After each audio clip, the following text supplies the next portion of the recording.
Empezamos entonces. Muy buenos días, compañeras y compañeros. El día de hoy iniciamos nuestra sesión nuevamente con Marta. Nuestra compañera hoy va a trabajar sobre la violencia de género, los derechos humanos y eso cómo impacta en la vida de las mujeres. Para nosotros es muy importante que retomemos el hilo del trabajo que veníamos desarrollando con ella y siendo este el antepenúltimo la antepenúltima sesión sobre mujer y derechos humanos. Entonces, bienvenida Marta, todos oídos y en la disposición de trabajo.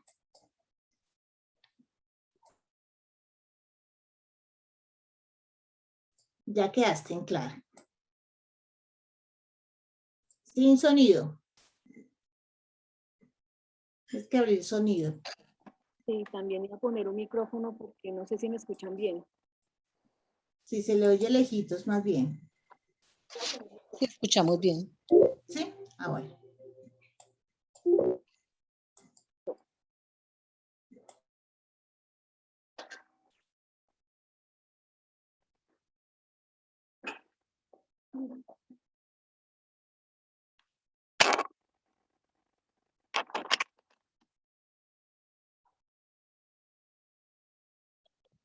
¿Aló, mejor? Sí, señora. Bueno, buenos días a todos y todas. Hoy ya vamos como por 22. Arranquemos. Bien, gracias Miriam. Vale.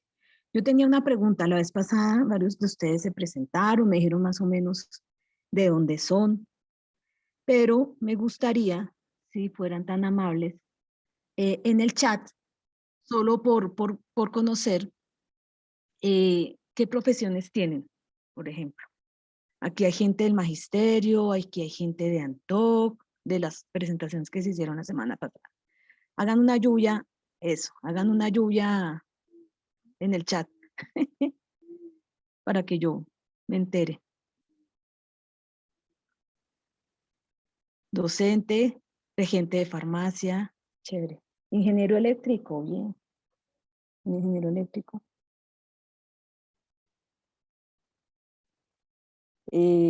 Auxiliar de enfermería. Bien, ¿qué más? Ya regentes de farmacia, auxiliar de enfermería, docente, un ingeniero, auxiliar de enfermería, salud, administradora de empresas, bien, docente, bióloga, docente. Paola es bacterióloga. Sí, sí, eso estaba viendo. Ah.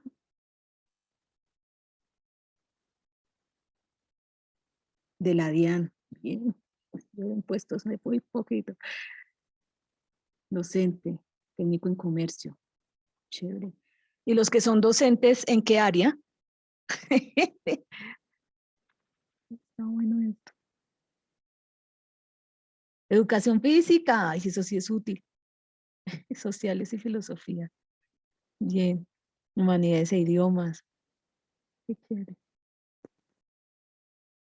Oye, gracias a todos, funcionaria la SAP. Ah, bien, claro.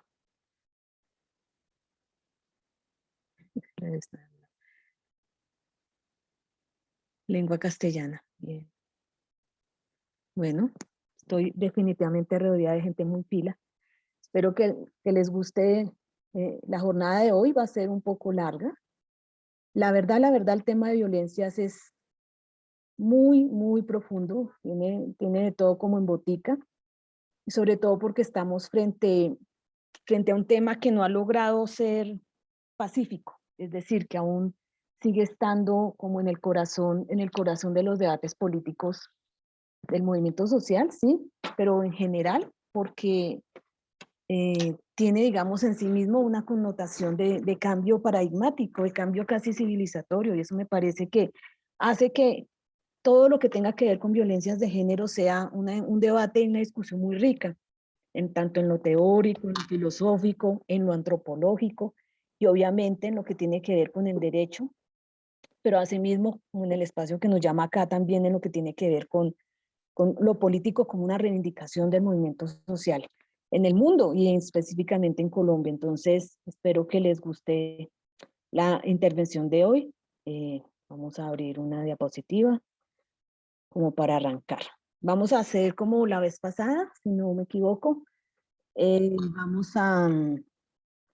Vamos a parar como en la mitad de la jornada, o sea, tipo 10 hagamos un descansito. De todos modos, el tema es largo.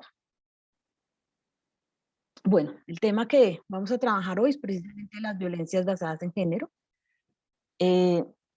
Las violencias basadas en género tienen una forma, digamos, de abordaje, uno conceptual, uno cultural, otro institucional, legal, y uno que decide llamarlo también como preventivo, ¿no? Porque una de las cosas que hacemos por lo general cuando queremos cambiar las relaciones sociales o cuando queremos cambiar las circunstancias de discriminación social es que poco hablamos también de las alternativas que hay para el cambio de este tipo de circunstancias y coyunturas. El contenido básicamente de esta presentación es primero construir un concepto de violencia para identificar de lo que estamos hablando. Segundo, tiene que ver con la tipificación de conductas y al final vamos a hablar un poco de rutas de incidencia y de los mecanismos de protección propiamente hablando respecto a las violencias basadas en género. Las violencias contra la mujer y de géneros tienen, digamos, algunos aspectos conceptuales. Voy a leerle la definición, ¿sí?, sobre violencia contra la mujer que tiene Naciones Unidas. Todo acto de violencia de género que resulte o pueda tener como resultado un daño físico, sexual o psicológico para la mujer, inclusive las amenazas de tales actos, la coacción o la privación arbitraria de libertad, tanto si se producen en la vida pública como en la privada. Hay una cosa que me parece muy importante como subrayar. Naciones Unidas, cuando habla de la violencia contra la mujer, en su declaración contra la violencia contra las mujeres, ya adopta el concepto de violencia de género. La misma ley 1257 del 2008, que es por excelencia la ley contra las violencias de género basadas en género en Colombia, define en su artículo número 2 exactamente el mismo concepto. Por violencia contra la mujer se entiende cualquier acción o omisión que le cause la muerte, daño, sufrimiento físico, sexual, psicológico, económico, patrimonial por su condición de mujer, así como las amenazas de tales actos, la coacción o la privación arbitraria de la libertad, bien sea en el ámbito público o en el privado. Pero aún en la definición de violencia todavía, digamos, no hay una concepción puntual sobre violencia de género. La violencia de género es un debate que ha introducido, digamos, al medio público el feminismo. Sin duda, una de las grandes aristas que ha tenido el movimiento feminista a nivel internacional y especialmente desde los años 60 es la concepción de violencia de género. Yo aquí traigo dos foticos de dos, yo creo que para mí, gurús en el tema de la conceptualización de la violencia de género. Está Marilyn French. Marilyn French es una feminista norteamericana, ella nació más o menos en 1920, ya murió ya hace una década. Ella, lesbiana,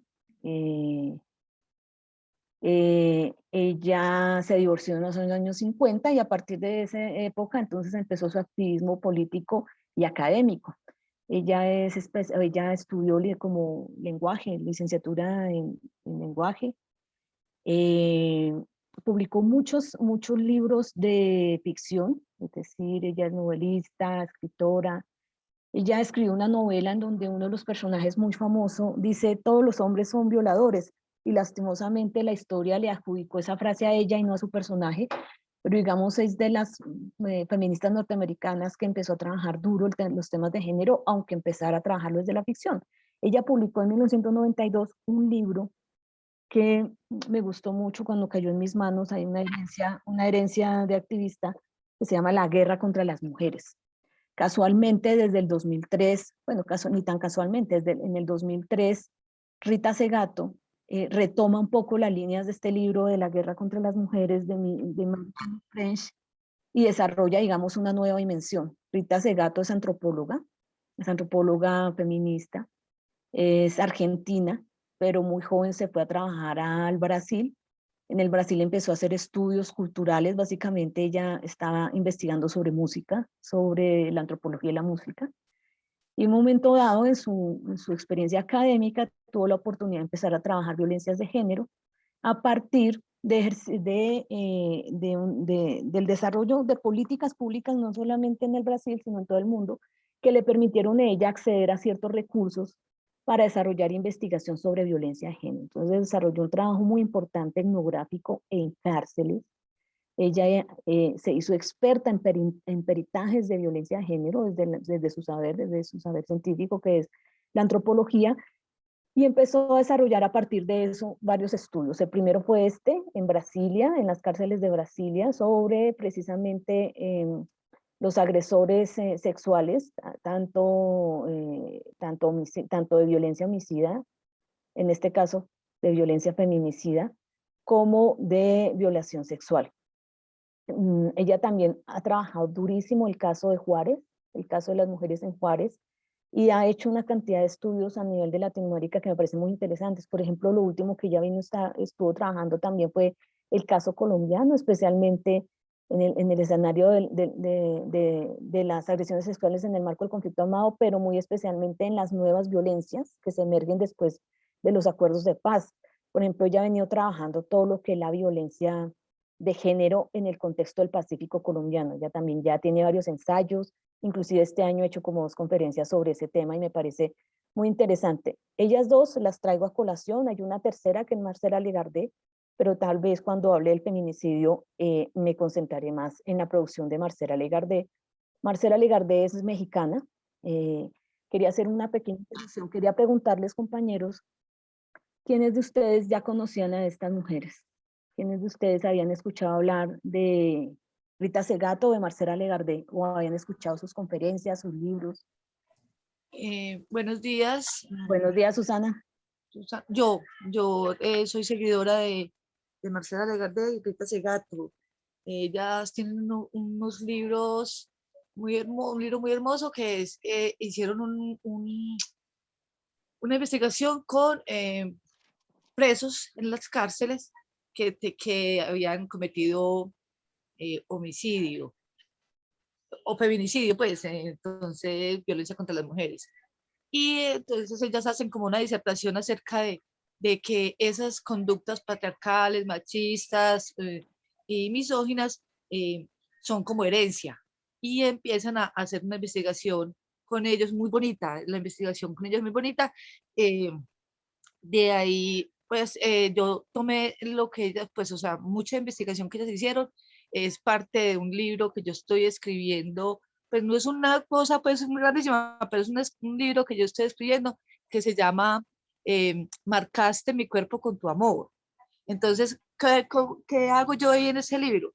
Es que con historias de mujeres caldenses, pues, que son reales, que las hemos vivido, son amigas y eso. Entonces, hicimos la historia y la hoja adelante o para atrás hacemos como la disertación o la conclusión de por qué es que cometen homicidios los hombres a veces, por qué las mujeres no somos capaces de salirnos de esos entornos violentos. Entonces, en ellas, pues soy seguidora, les leo todas las conferencias, soy, mejor dicho, aburridora con eso, pero sí, sí las conozco.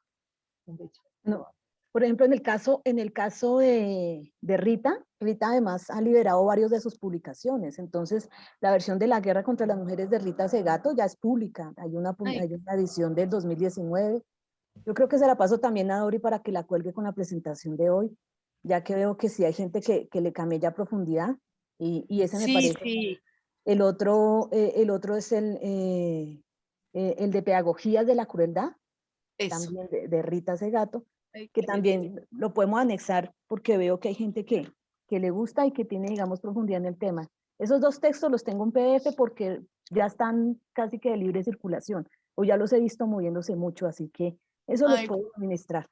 profe, ¿cómo le parece? O sea, profe, amanecí hoy con como una angustia. ¿Cómo te parece que yo pues tengo algún nexo con una señora que es la secretaria de género, de mujer y género de aquí de Manizales? Sí. Y resulta que antes había una chica trans en ese puesto y ahorita ya llegó y la denunciaron, ahorita pues la denunciaron por la radio, que ella es también, o sea, que esa señora que yo la veía tan bella, pues no sé si es verdad, que es una abusadora de los trabajadores, que es violenta contra las mujeres, y yo no entendí cómo el discurso que nos echó ahora 8 días que hicimos una reunión con ella, que nos dijo que nos iba a apoyar en el proyecto, y ahorita está por la radio todo el mundo, ya mujeres denunciándola a ella.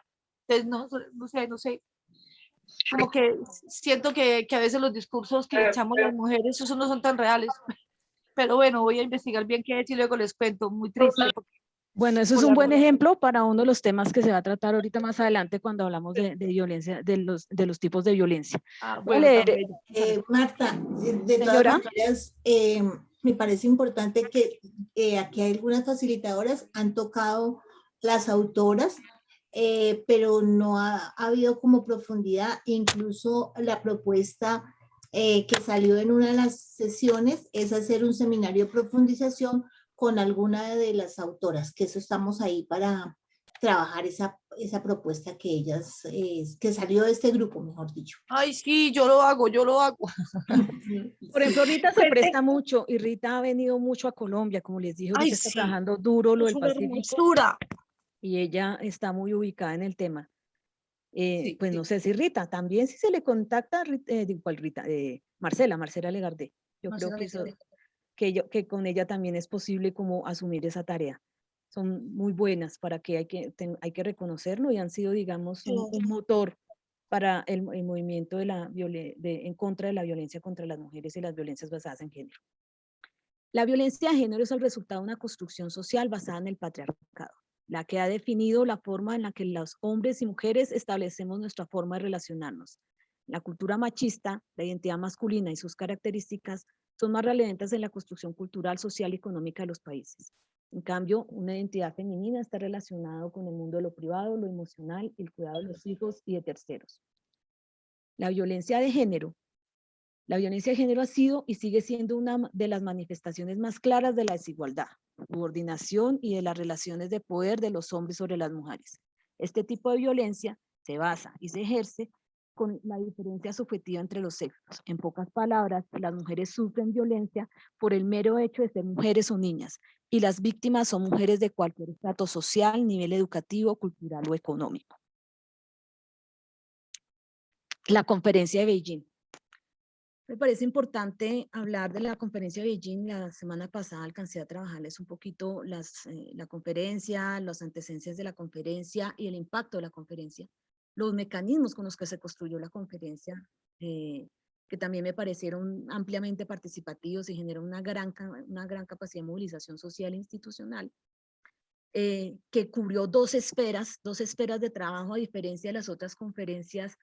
Esta conferencia como que integró todas las dimensiones de los derechos de las mujeres.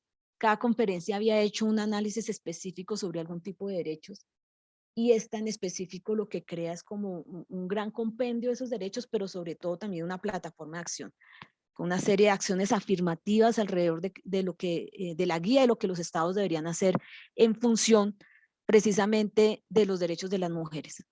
Y precisamente el capítulo cuarto de la conferencia de Beijing trabaja específicamente los temas de violencia de género o la violencia basada en género.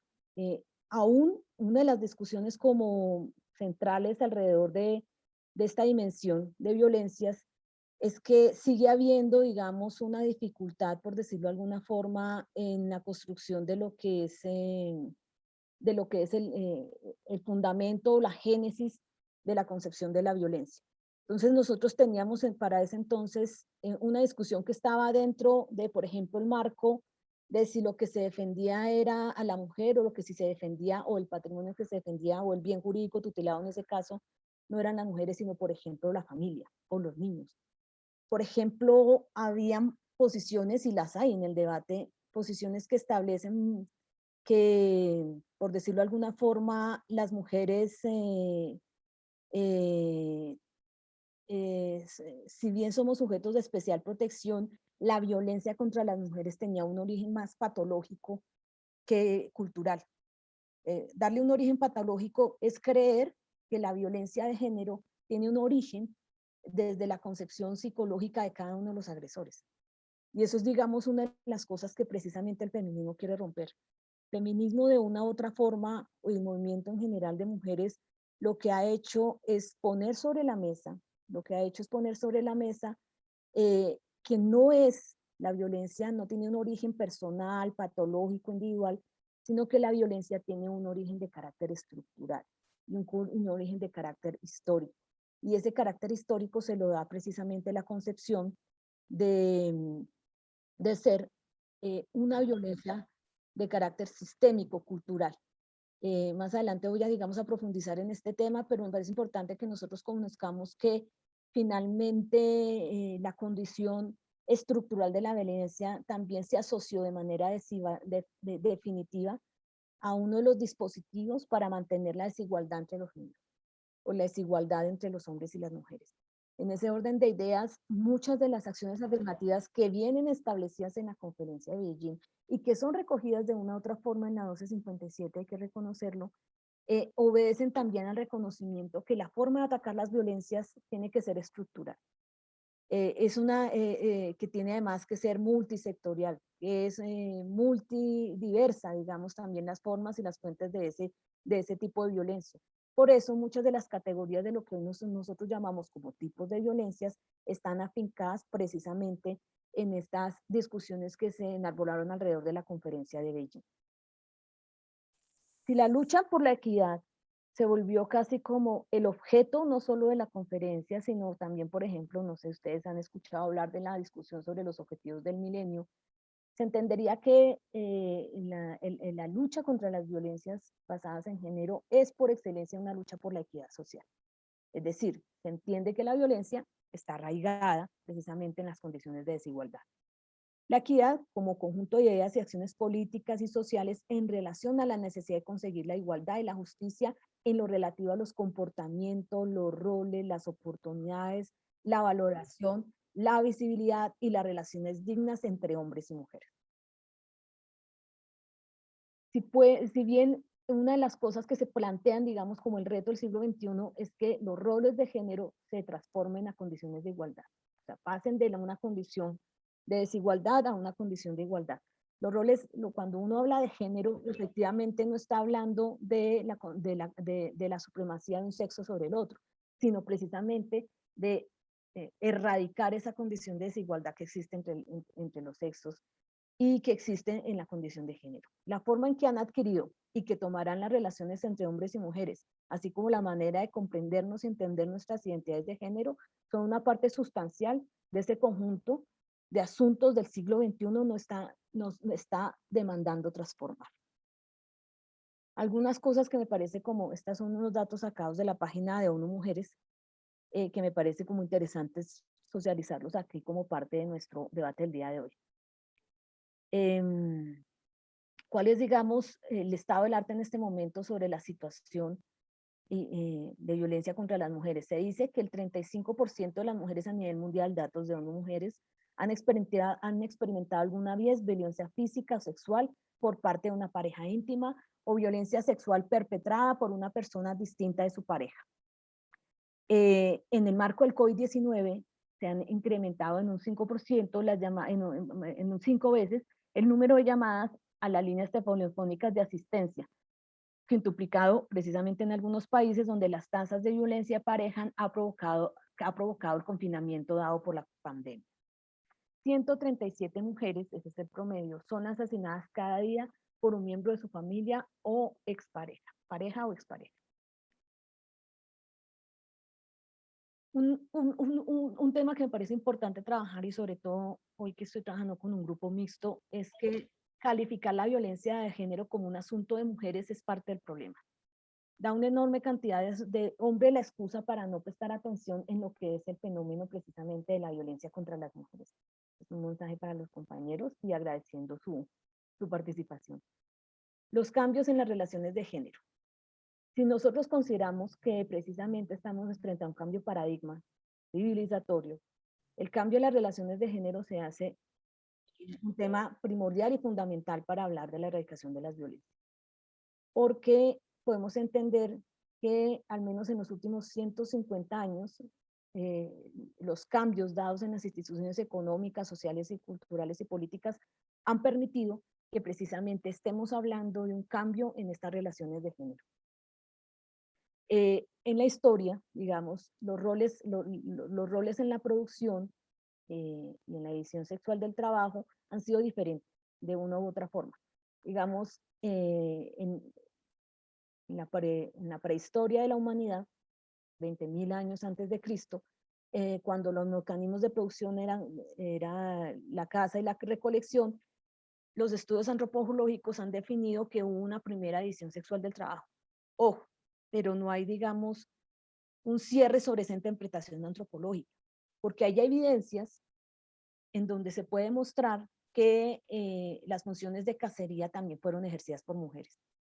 Un poco como en la naturaleza, esta división de género, si bien, esta división sexual del trabajo, si bien, digamos, tiene formas de ser demostradas científicamente, digamos, no eran unas reglas en su excepción.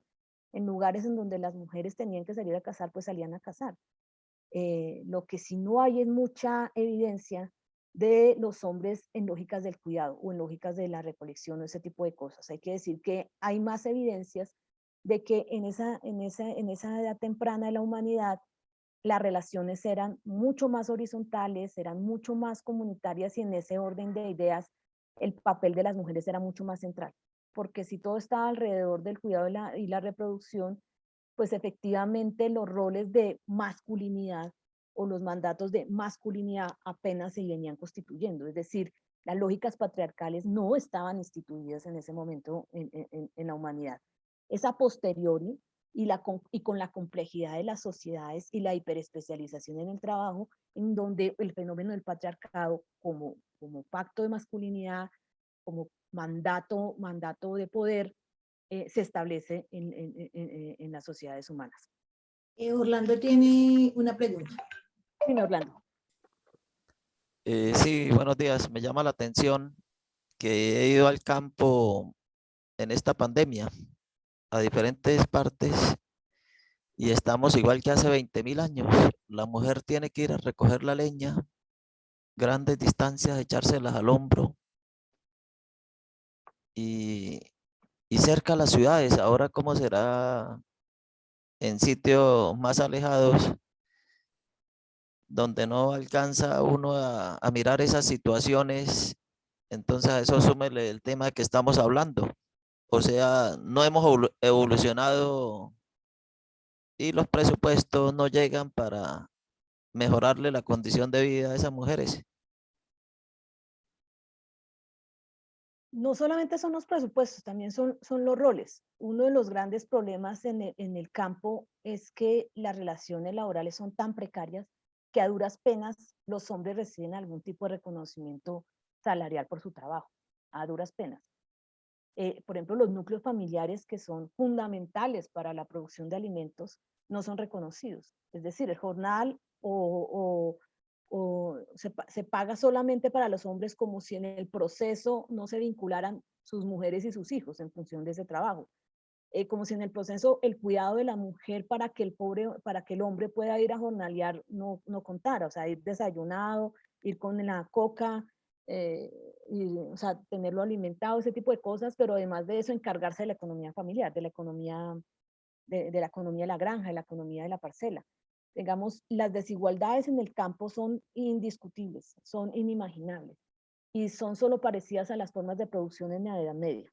En la Edad Media se producía así, y se producía gratis, y se producía solo en función de esa relación con la tierra, y fijada también con una idea, una teología de que era una posición que Dios te daba en la vida, que Dios te daba en el mundo, y por tanto no había, digamos, una posibilidad de transformar esas relaciones serviles y esas relaciones de relación con la tierra y con la producción. Y la producción campesina tiene esas dificultades. En la medida en que no haya un Estado que se que se apersone, digamos, de la capacidad de transformar esas relaciones y de reconocer los derechos de los campesinos, y no solamente los campesinos, sino también de la nación completa, una soberanía y una seguridad alimentaria, difícilmente que sea sostenible no sobre la explotación de los campesinos, sino sobre el buen vivir y el bien vivir del campesinado.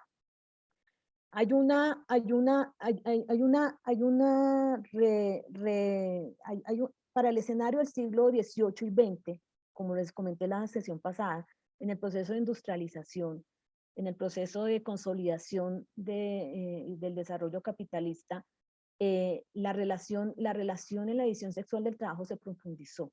Y se profundizó no solamente para las mujeres trabajadoras, se profundizó inclusive para las mujeres de las clases medias y las clases altas.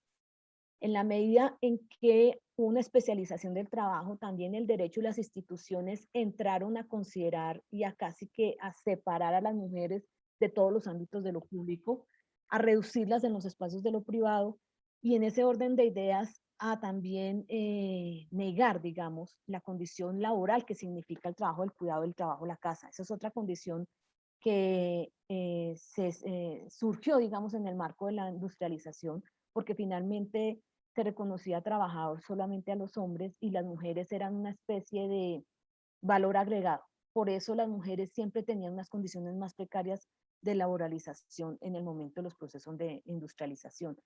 Y además de que tenían una condición de explotación mayor, de que efectivamente nace para las mujeres esa doble carga laboral que es el trabajo afuera y el trabajo, el cuidado adentro. Surge también esa, digamos, esa discriminación, esa invisibilización que hace la economía, que hace el mercado del trabajo de ellas, y una especie de naturalización de esa doble explotación sobre la base de su condición de mujer en cuanto a la reproducción.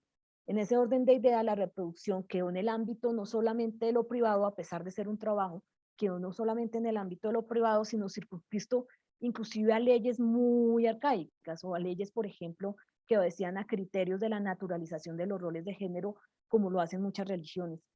Es decir, la modernidad nació sin la posibilidad de reconocer a las mujeres dentro del desarrollo de la modernidad. Es decir, es como si las mujeres hubiesen quedado en otra dimensión, en otro mecanismo de producción, en otra relación y en otra correlación. La condición dada, digamos, biológicamente de la reproducción no les permitió, en términos ideológicos, hacer parte, digamos, de estas transformaciones de la modernidad. Es más, algunas mujeres que habían conquistado de clase media y alta, que habían conquistado algunos escenarios del orden académico y científico, fueron poco a poco retiradas. Por ejemplo, mujeres que lograron estudiar durante el siglo XVIII en las universidades, durante el siglo XIX fueron retiradas paulatinamente de las universidades. A ver, hubo definitivamente en la división sexual del trabajo un retroceso significativo en el reconocimiento del aporte económico de las mujeres a la reproducción social en general. Y eso, digamos, es algo que todavía nosotros estamos sufriendo. En el presente, efectivamente, estamos en una discusión en donde se visibiliza esa circunstancia de la división sexual del trabajo, pero sobre todo se desmitifica la idea de que el trabajo femenino no es trabajo, o que el trabajo del cuidado no es trabajo, o que el trabajo del cuidado es una obligación divina, una obligación natural, como si no fuera, digamos, la dimensión de la reproducción y el cuidado una dimensión central en la vida de cada ser humano y en la vida de toda nación, de toda sociedad y de toda comunidad. Es decir, con la consigna, por ejemplo, con la que se ha venido impulsando las huelgas de mujeres del 8M, especialmente en España, el centro es eso. El día en que paran las mujeres para el mundo. Los llamados de las huelgas generales de mujeres tienen que ver con visibilizar de que el día en que las mujeres no trabajan, no hay quien alimente, no hay quien lave, no hay quien cuide, no hay quien genere y dinamice la vida cotidiana. Y la vida cotidiana se convierte de una u otra forma en la lógica del cuidado y en la lógica de la reproducción social en general. Entonces, la consigna del 8M y especialmente de este movimiento huelguista internacional está basado en el reconocimiento, en turbar ese paradigma que se construyó con la modernidad de que el trabajo femenino no es un trabajo económicamente valorizado ni económicamente identificado.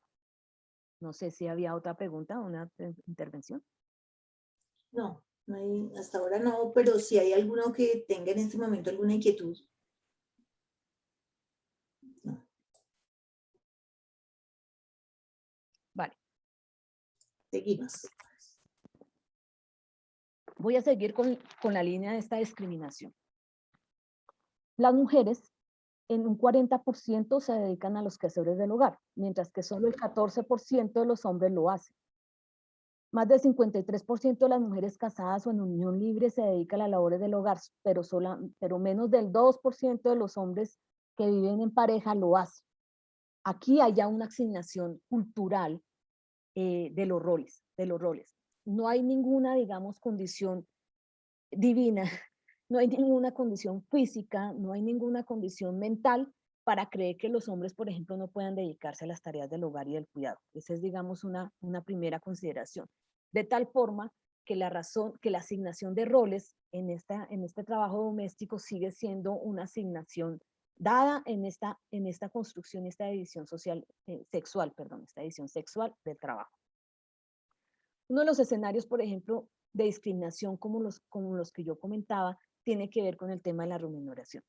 Alrededor del 50% de las mujeres de todo el mundo tiene un empleo remunerado, lo que supone un incremento respecto a la cifra del 40% de la década de los 90. Sin embargo, las mujeres ganan entre el 10 y un 30% menos que los hombres por realidad del mismo trabajo.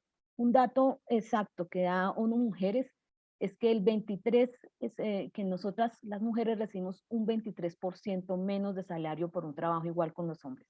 La proporción es efectivamente esta, es el 23% frente al 100% de lo que deberíamos estar ganando.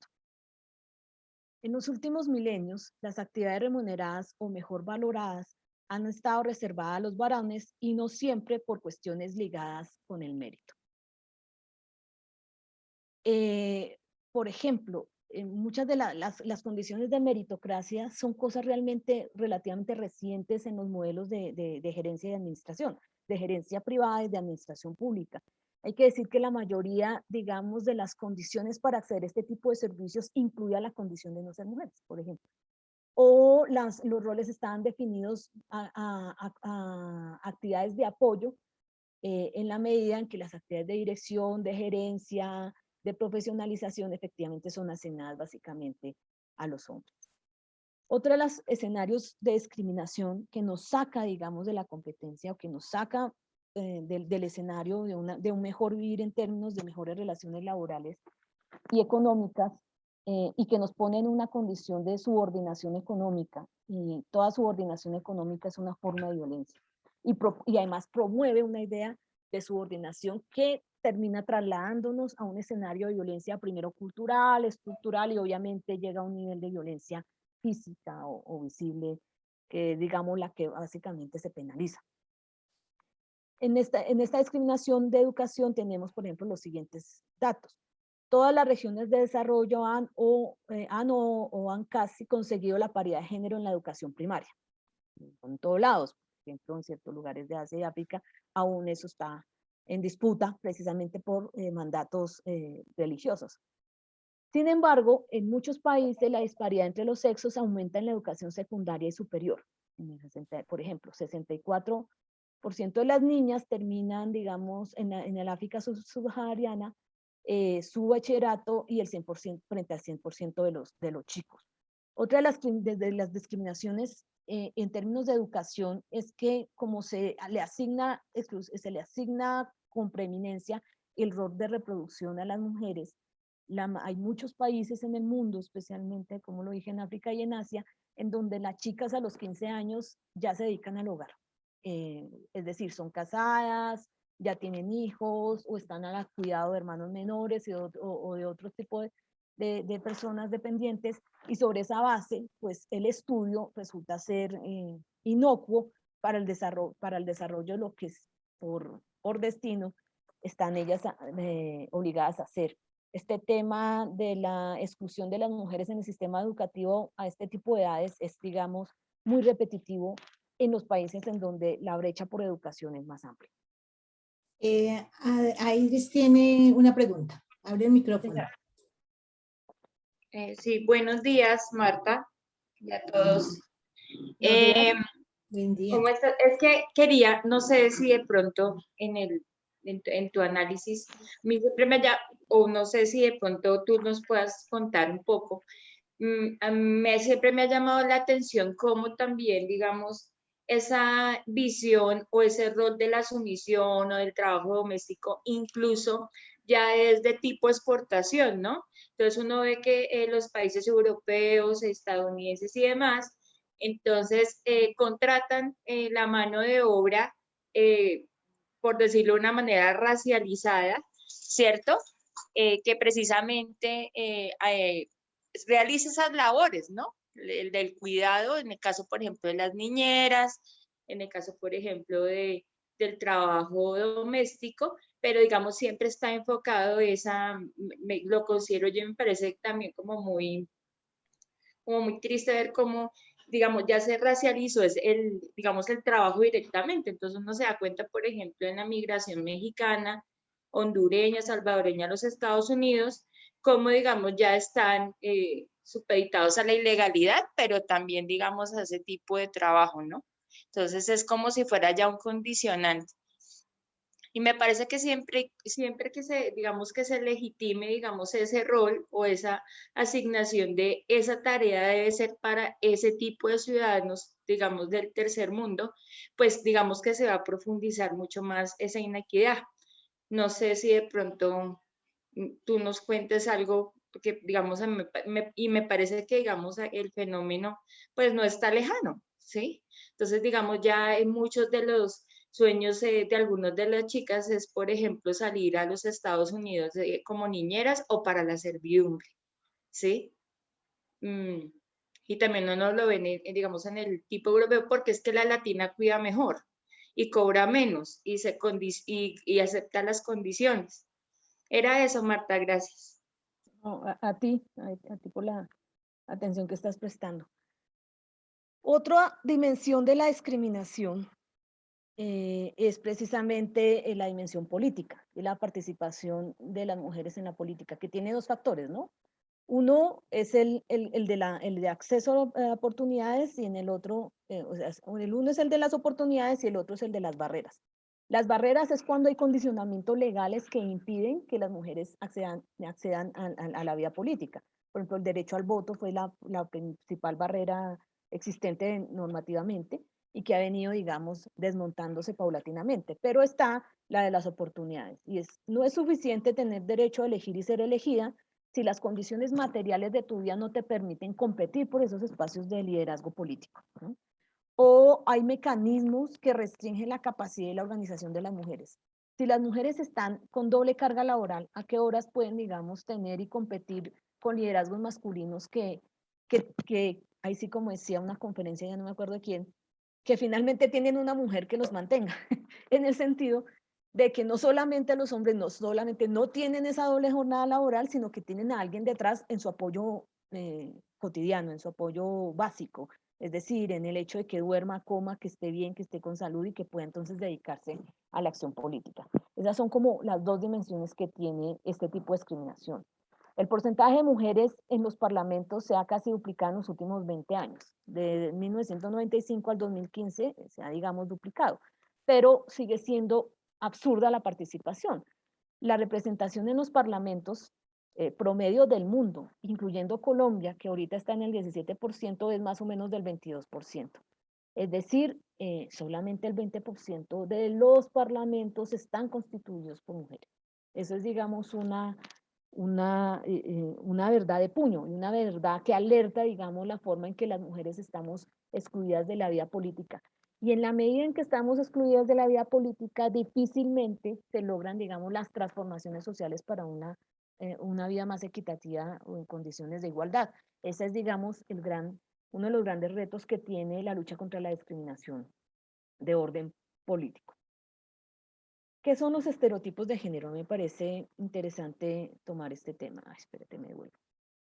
El estereotipo de género es una opinión o un prejuicio generalizado acerca de los atributos o características que hombres y mujeres poseen o deberían poseer, o de las funciones sociales que ambos desempeñan o deberían desempeñar. ¿Alguien me quiere poner un ejemplo de un estereotipo de género?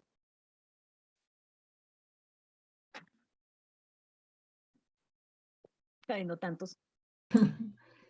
Por ejemplo, el estereotipo de las secretarias, Sí. que tienen que ser un determinado, una condición física, una forma de vestirse y demás. O el estereotipo de las mismas mujeres sindicalistas, que tienen que ser de una u otra manera. Es correcto. Básicamente hay una, digamos, la designación de roles incluye una naturalización de los roles mismos. Entonces, por ejemplo, decir que las mujeres sirven para oficios con motricidad fina y los hombres no. Y que los oficios con motricidad gruesa, como por ejemplo el manejo de maquinarias, de material, etcétera, están más capacitados los hombres y no las mujeres. Cuando sabemos que inclusive desde la infancia, en la relación, en los roles de los juegos, efectivamente hay una sexualización de esa actividad que es tan importante en la formación de la personalidad de las personas. Y es que si a ti te asignan roles de juego en donde tú estás cuidando, tú estás haciendo cosas pequeñas, tienes mayores niveles de detalle, pues efectivamente vas a potenciar esas capacidades y vas a ser más torpe con el balón, por poner un ejemplo. Esa asignación de roles, digamos, tiene una raigambre cultural que incluye los modelos de crianza y los modelos culturales como se crían las nuevas generaciones. Algunos ejemplos de la equidad de género que me parece importante mencionar. En la escuela es fundamental el proceso educativo para familiarizarse con dinámicas igualitarias. La lucha porque no hubiese una educación segregada para las mujeres ha sido violenta en todo el sentido de la palabra. No se ha logrado, por ejemplo, en los currículos de muchos países, en el currículum de este país todavía no se ha logrado, digamos, generar que efectivamente no estemos hablando de educaciones segregadas. Una educación segregada es tan simple como, por ejemplo, que en la educación física el fútbol no lo jueguen las niñas o ciertos deportes no lo jueguen los muchachos. En ese orden de ideas, pues son los muchachos y las niñas los que terminan perdiendo algún tipo de habilidad que me parece importante para designar, digamos, tu personalidad y poder escoger una profesión o un oficio. Uno de los primeros ejemplos, entonces, para lograr la equidad de género tiene que ver con la dimensión de la escuela. El segundo es la dimensión del trabajo. Igualdad salarial, promociones igualitarias, protocolos frente al acoso sexual y paridad de los comités de dirección. Esos son, digamos, algunos ejemplos de lo que serían las acciones afirmativas en función o de las reivindicaciones en función de la equidad de género en el ámbito del trabajo. Toda violencia en el trabajo también se basa en el desconocimiento de la desigualdad que existe en esas relaciones laborales, tanto en lo económico, tanto en términos de las promociones, tanto en el proceso de acoso sexual y acoso físico y acoso psicológico, y está también en el hecho de lograr, digamos, una lógica de paridad en las direcciones de las empresas. Por ejemplo, es muy común que las promociones no se le dan a las mujeres porque dicen, no, es que ella tiene que cuidar a los hijos o de pronto ella vaya a quedar embarazada. Eso es un ámbito, eso es una frase y es un hecho discriminatorio en el ámbito laboral muy común, muy establecido, muy arraigado y que, digamos, estamos en deuda como movimiento social de seguirlo visibilizando, pero también necesitamos un Estado que sea capaz de identificar que las relaciones de acoso laboral tienen un gran contenido sexista, tienen un contenido sexista que todavía no hemos podido sacar o visibilizar y sacar adelante, aunque algo de eso hablaré a profundidad más tarde, o por lo menos lo volveré a tratar. El otro es en la dimensión de la política, ya lo había dicho, la necesidad de una participación igualitaria, garantías en todos los ámbitos del mundo político, la necesidad de la toma de decisiones y la elaboración de normas y leyes. Es decir, una política con enfoque de género visibiliza, identifica la discriminación de género como una realidad de la sociedad y como una realidad que afecta cualquier posibilidad de desarrollo, de bienestar, de buen vivir, de distribución de ingresos, de crecimiento económico entendido como la posibilidad de acceder a mayores y mejores condiciones y calidades de vida. Y la otra, la ciudadanía. Carolina tiene una pregunta. Sí, señora. Carolina, dale. Buenos días. No, más que una pregunta era hacerte un aporte, porque siempre desde muy joven he cuestionado el tema de las mujeres que son casadas, que tienen o que son madres solteras, tienen hijos, y las solteras que no tienen hijos, porque he dado con dos lugares donde la prioridad se la dan. Incluso las mismas mujeres mencionan que la oportunidad la tiene la mujer que es soltera y sin hijos, porque trae menos problemáticas, porque es más efectiva. Y eso, por ejemplo, si bien es cierto, tenemos una carga desde los hombres, ¿sí?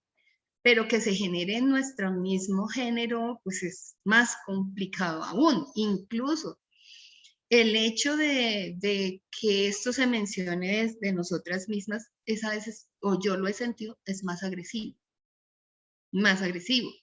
Y cuando yo fui soltera, no tuve hijos, yo siempre tuve en mi cabeza que una cosa es el trabajo y a nivel laboral la cosa es diferente y a nivel familiar es otra cosa, pero a veces en los mismos trabajos se tiende a confundir esto y se empieza a hacer una mezcla y entonces te cargan la familiar, los hijos y te juzgan no desde el punto de vista profesional o no te valoran desde el punto de vista profesional y de la cantidad de capacidades que tú tienes independientemente si eres mamá o no. Incluso, y perdón si soy atrevida en mi comentario, a veces como mamás de pronto tenemos otro tipo de visiones. ¿Sí? Por la experiencia, ¿sí? Por la experiencia que uno tiene con sus hijos. Pero digamos, el punto no es si yo soy más o menos, porque no ese es el punto, no es ese el punto. El punto es hasta qué punto nosotras mismas somos agresivas entre nosotras precisamente por este tipo de situaciones. Y eso, la verdad, desde mi punto de vista es lo más preocupante. Lo de los hombres, digamos, eso uno ha lidiado con esto tanto tiempo que hasta nos hemos vuelto hasta guerreras en el asunto. Pero que ya venga desde el mismo género, eso sí me causa como tristeza, me causa como dolor. Y digo, pucha, cuando supuestamente debíamos estar unidas, independientemente si eres mamá o no. Si tu orientación sexual es X, oye, eso no interesa. Pero mira, estamos vulnerados por los hombres y entonces también nos vulneramos entre nosotros. Complejo el tema. Gracias, Carolina. Bueno, y el último es en el espacio de los ciudadanos. ¿Qué se requiere, digamos, para tener medidas de equidad de género en ese aspecto? Son medidas de corresponsabilidad, de conciliación, pero este nivel ciudadano tiene que ver con varios ámbitos. Uno tiene que ver, por ejemplo, la forma en que nosotros vivimos el espacio público. El espacio público es un espacio que durante siglos fue construido para el uso exclusivo de los hombres y fue restringido para las mujeres. No siempre fue así. Antes lo público era lo común, antes lo público era el cuidado. En las sociedades, digamos, más comunitarias o con menos condiciones y jerarquizaciones. Es casi que con la emergencia histórica de la noción de Estado, que esta división entre lo público y lo privado se genera. Les recomiendo, si alguien está aquí interesado, hay una cantidad de textos de Hannah Arendt, la filósofa, que habla de esto. Habla de cuál fue el momento fundacional dentro de la teoría de la política de lo público y lo privado, y cómo era necesario separar lo público de lo privado como un mecanismo para lograr la consolidación de la dinámica de los estados, que son básicamente, en su origen obviamente, aunque todavía lo tienen, jerarquías, o sea, relaciones de poder, alguien mandando sobre el otro. Sobre esa relación, me parece muy interesante lo que en términos de teoría política estuvo trabajando Hannah Arendt en sus textos. Ella básicamente hace un estudio de cómo en la antigua Grecia se configuró, digamos, esta condición de ciudadanía, de tal punto que la ciudadanía que era para hombres mayores, con plata, alfabetos y con familia, o sea, ciudadano no era cualquiera y mucho menos mujeres, las mujeres nunca, no.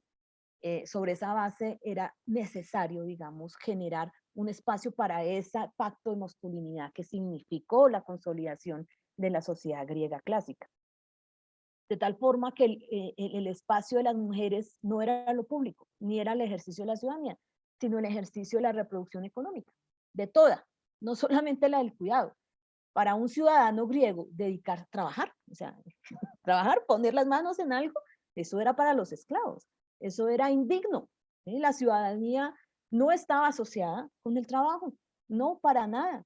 En ese orden de ideas, lo público era lo que ellos determinaban alrededor de su ágora, alrededor de su politeia, pero eran eloicos, así lo estoy citando a Naren, eran eloicos, en donde se gobernaba la vida de verdad, la vida material, no la abstracta, no la filosófica, no la metafísica, no, la vida real, la vida del que haya comida encima de la mesa para todo el mundo.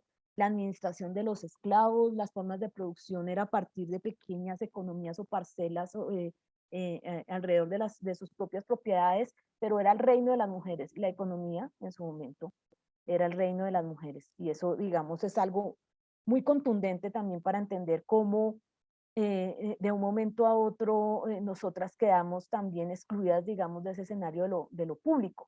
Y lo público quedó excluido de lo común, de lo comunitario, de lo vital, de la reproducción de la vida, de lo material que es el trabajo.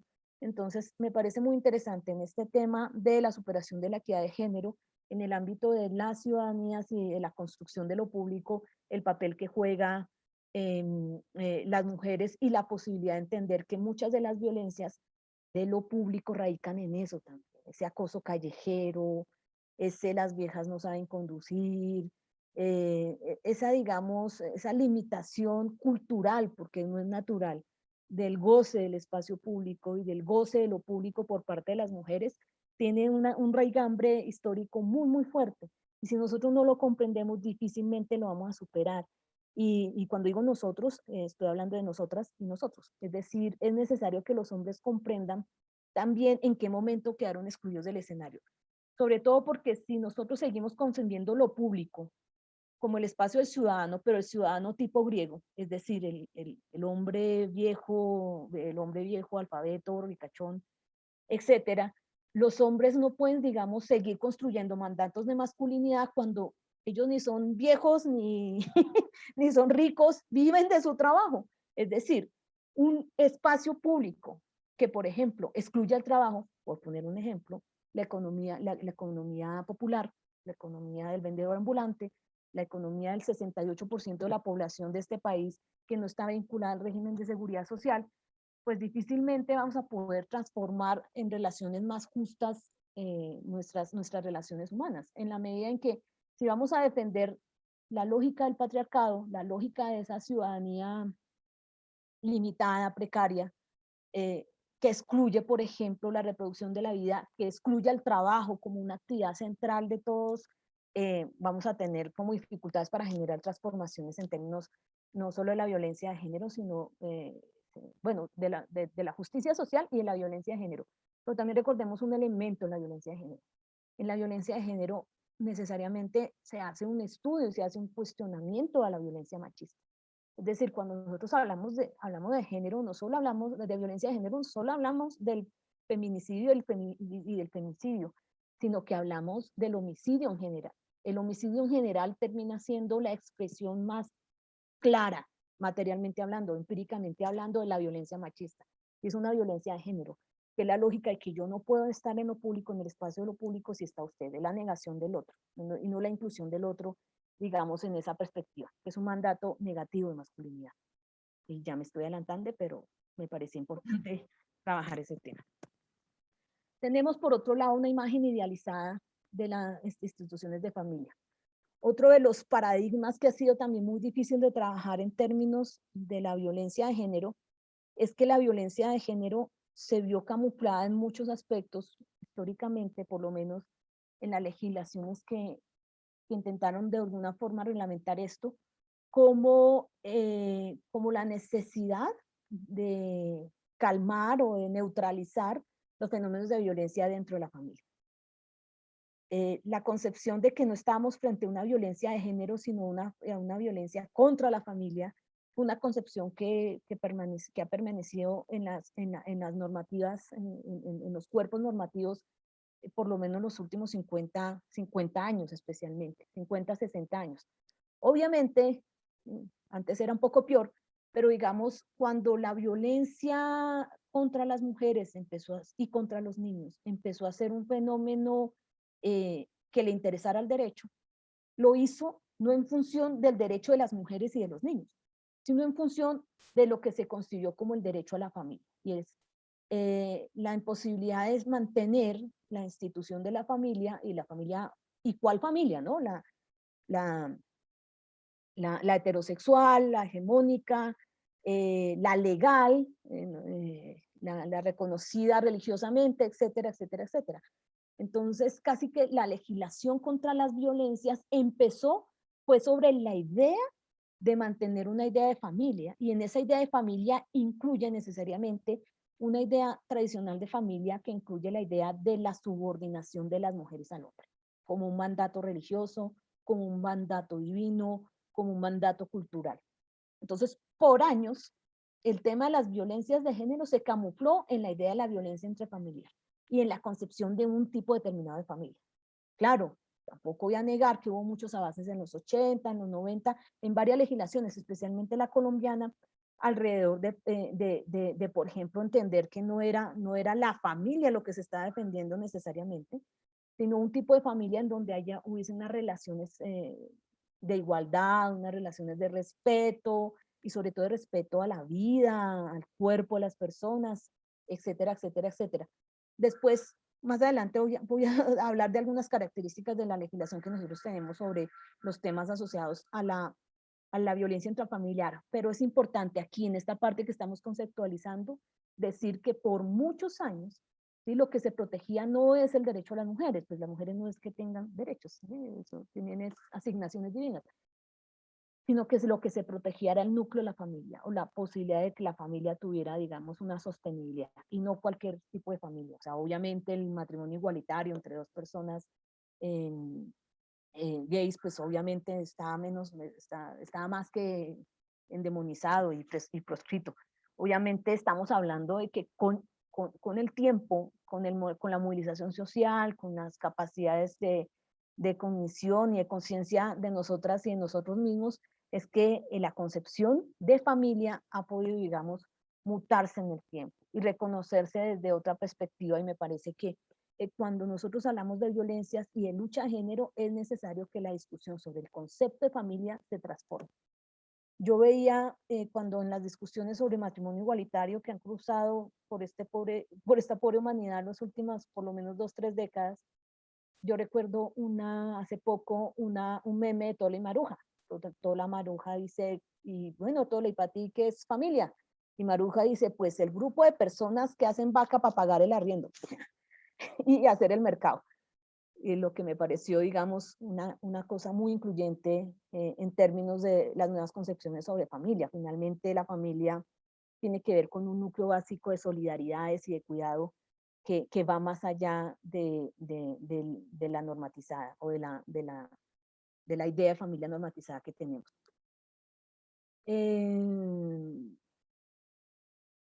Los mandatos de masculinidad.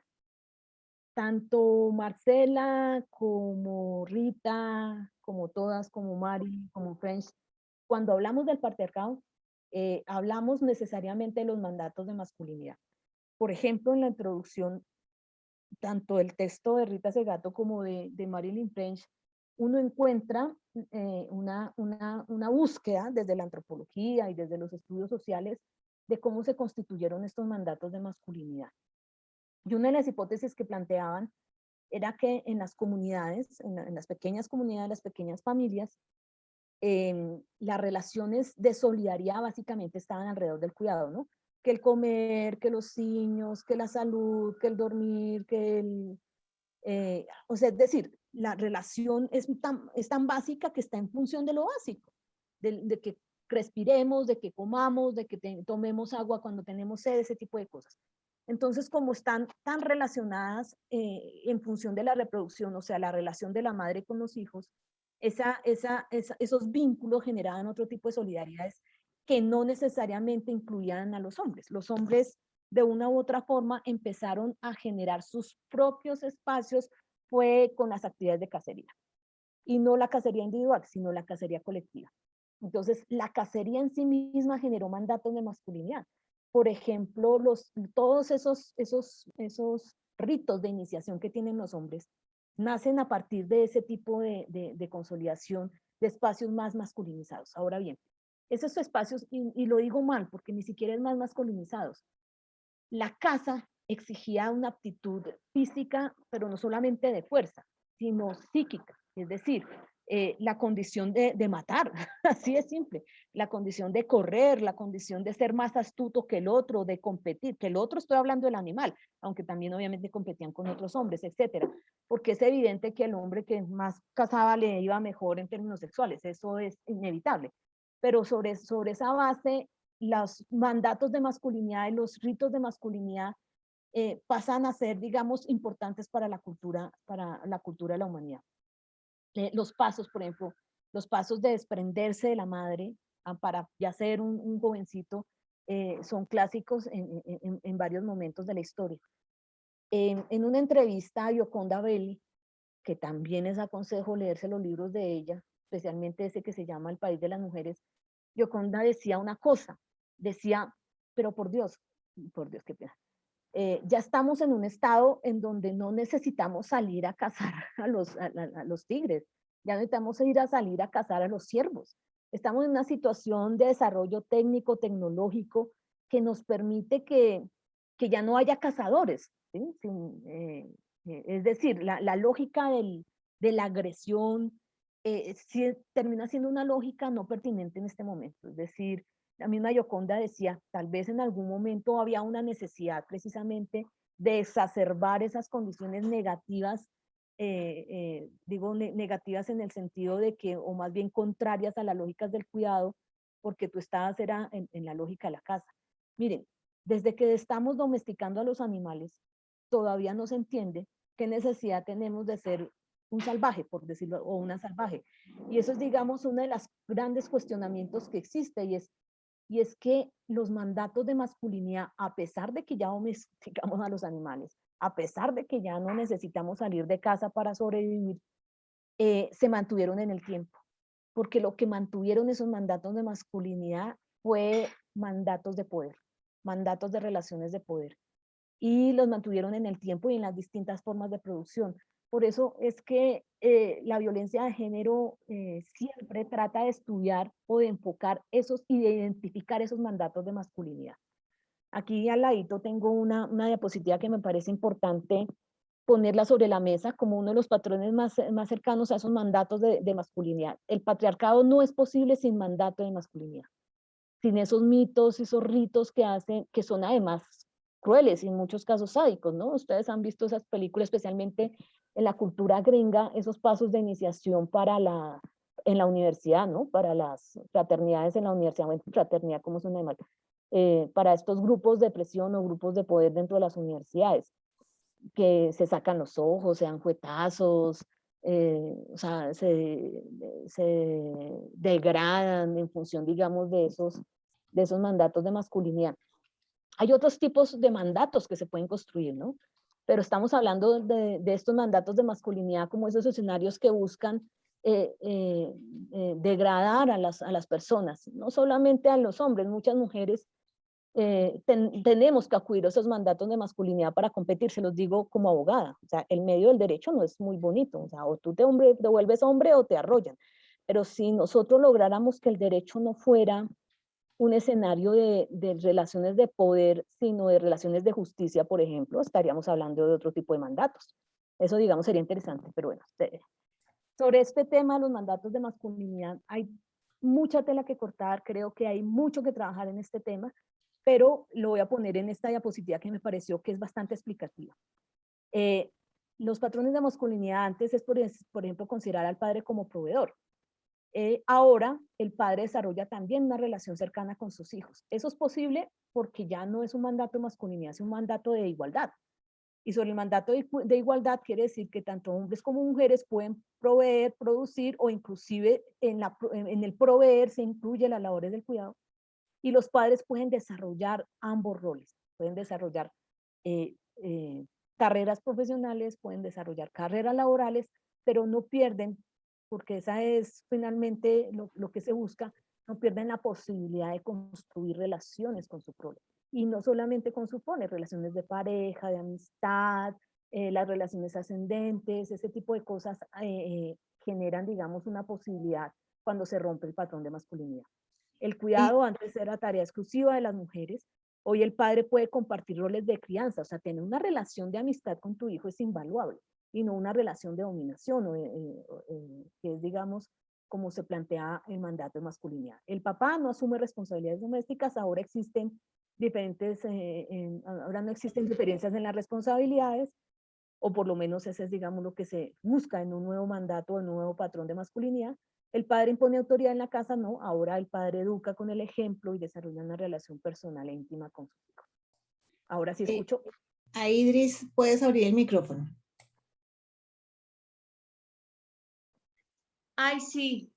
Sí, lo que pasa es que Marta mencionó el libro de Gioconda Belli y El país de las mujeres, y me parece como también, pues no sé si puedo hacer el aporte, me parece muy chévere digamos, la posición que ella narra a través de esta historia de las mujeres en la construcción del poder, pero también queda relacionado con la frustración a través de la sexualidad de los hombres y digamos cómo es como la justificación para ellos es un efecto, digamos, que influyó negativamente en su virilidad, ¿no? Me parece un ejemplo muy, digamos, sí, muy contundente hasta ahorita, como digamos, hago como una lectura muy global a través de lo que dice Marta, y ojalá sí puedan leer ese libro y muchas de las obras de Gioconda que me parecen muy, digamos, también, no solamente muy integradas dentro de la popularidad, sino, digamos, también con una visión muy política. Era eso, Marta, gracias. No, a ti. A ti. Bueno. ¿Alguna otra pregunta, intervención que tengan los compañeros frente a lo que nos están planteando Marta sobre los mandatos de masculinidad? Hola Dori, buenos días. Yo puse algo en el chat, pues como para no interrumpir la exposición, y es que me parece que no es algo de antes y ahora, ¿sí? Porque sé que muchas relaciones han cambiado en muchos hogares y este tema ya no es un tema tabú, sino que se ha venido extendiendo toda la problemática de género, pero considero que en su mayoría se mantienen todavía relaciones patriarcales en las familias, y lo digo por mi propio entorno familiar, ya como el más grande de los tíos, de los primos y esto, y es que pues digamos, las personas que somos cercanas a la academia o al mundo sindical, sí están cambiando muchas cosas, pero en la mayoría de familias veo que se mantienen esas relaciones patriarcales. Entonces, no como ponerlo como algo de antes y ahora, sino que considero que sí están cambiando muchas cosas, pero en su mayoría no tanto. Gracias. Es que ese es el poder de la cultura. Ahí está el reto. El reto es cómo nosotros vamos transformando nuestro entorno y vamos transformando esa cultura. No, y es la razón. Se sostiene ahí. Sí, claro. Y es la razón por la que hacemos estos diplomados. Para poder transformar las conciencias y poder transformar culturalmente también las formas en que nos relacionamos. Por supuesto. Yo quería, por ejemplo, mostrarles la tasa de suicidio. Está el mandato de masculinidad, que los niveles de frustración, cuando tú andas en un nivel de acelere, en un nivel de ansiedad tal, hace que, digamos, tú seas más propenso para el suicidio. Una persona muy estresada, sea hombre o mujer, es muy probable que pueda entrar en cuadros depresivos y en cuadros suicidas.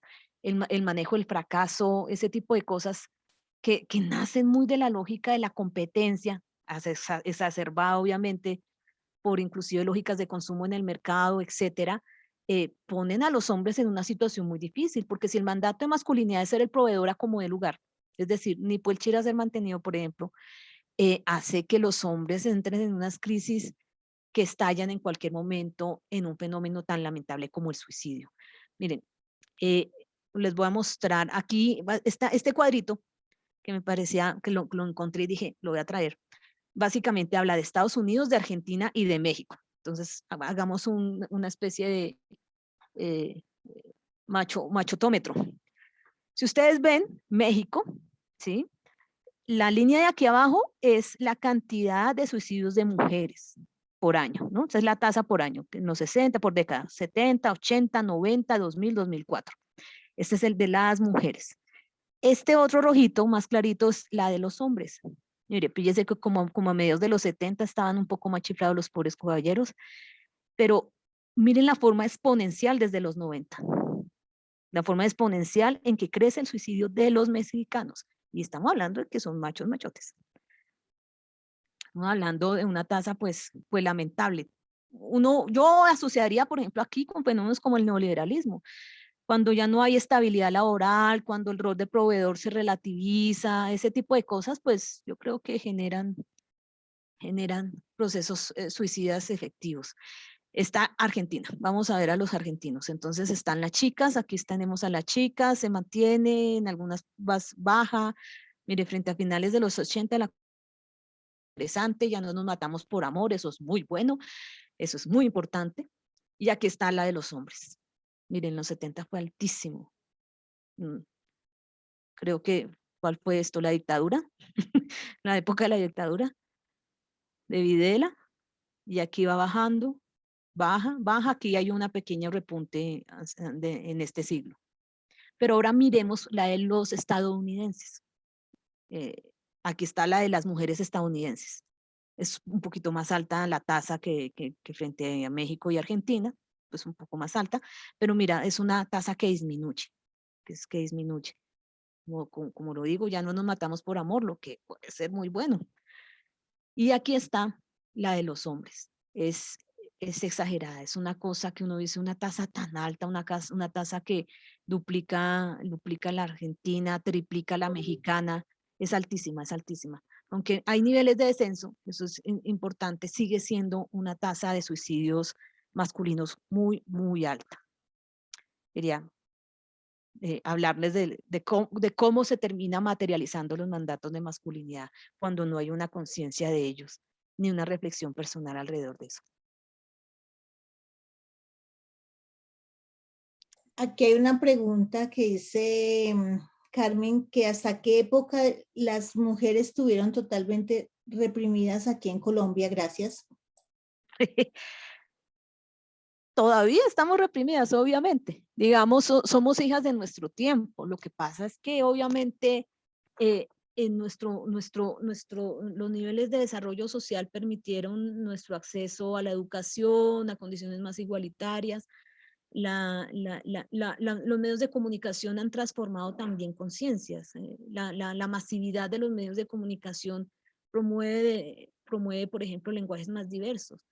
No es lo mismo ser un fanático del siglo XVIII o una fanática del siglo XVIII en donde yo me puedo matar por amor y mi predestinación era servir a mi marido hasta que me mate o lo que sea, a tener, digamos, unas condiciones en donde el acceso a bienes culturales te permite reconocer que no es así, que no es la única forma de ver el mundo, que hay otra forma de interrelacionarse entre las personas.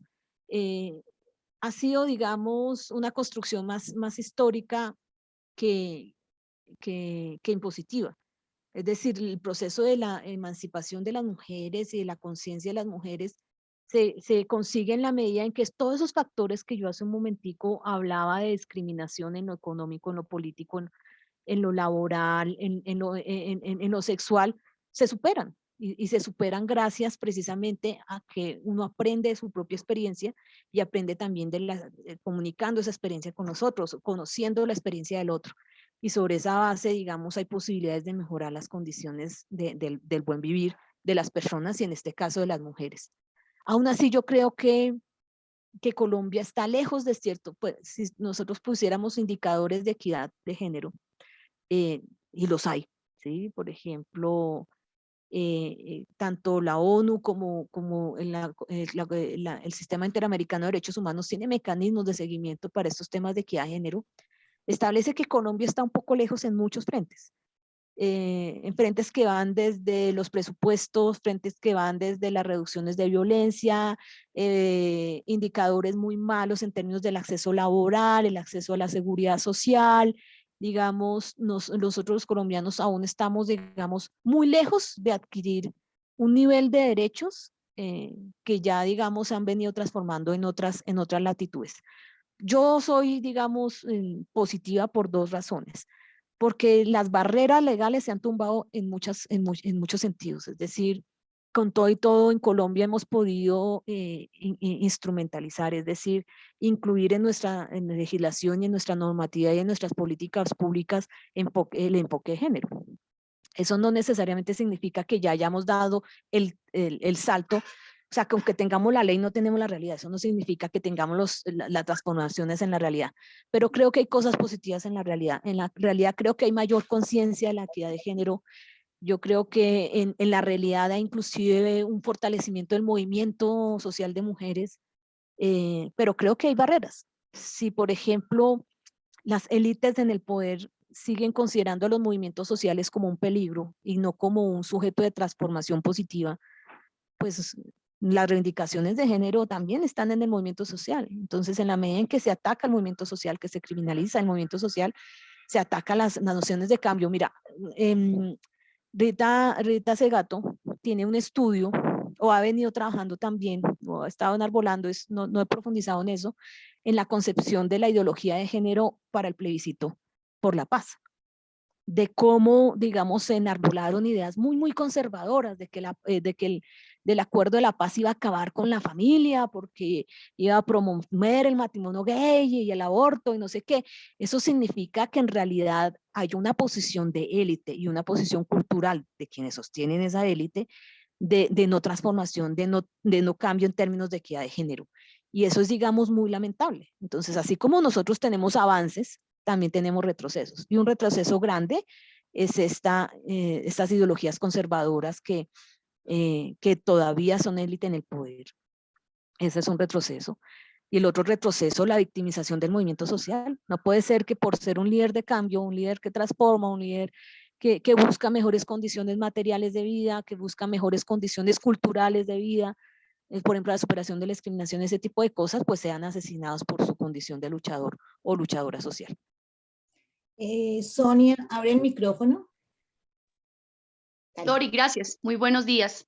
En relación con lo que se está comentando, quiero precisamente pues hacer una reflexión allí, y es que pues cuando la compañera hace su pregunta sobre, bueno, si todavía seguimos o no reprimidas, y efectivamente pues en muchos sentidos aún lo estamos, y por eso esta cuestión de las luchas y las reivindicaciones de las mujeres es una tarea de nunca acabar.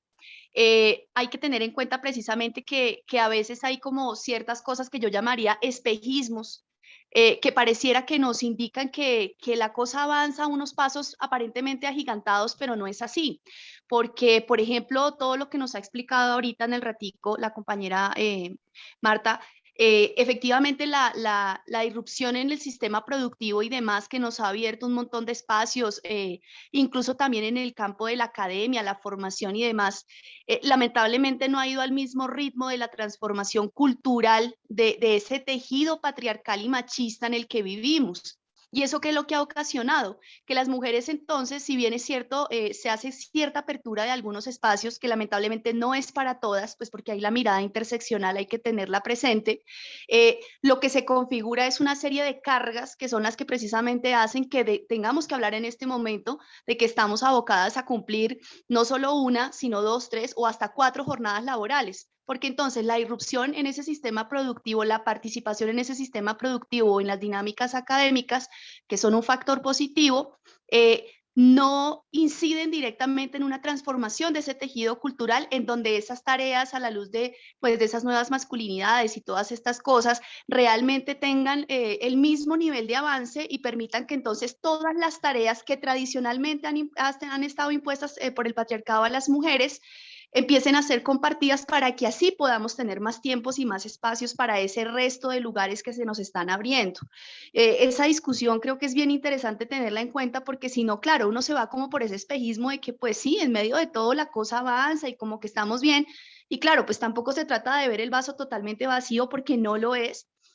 Pero lo cierto sí es eso, hay una discusión allí de fondo y es que a veces siento precisamente que esa es una de las cosas bastante peligrosas de los discursos institucionales.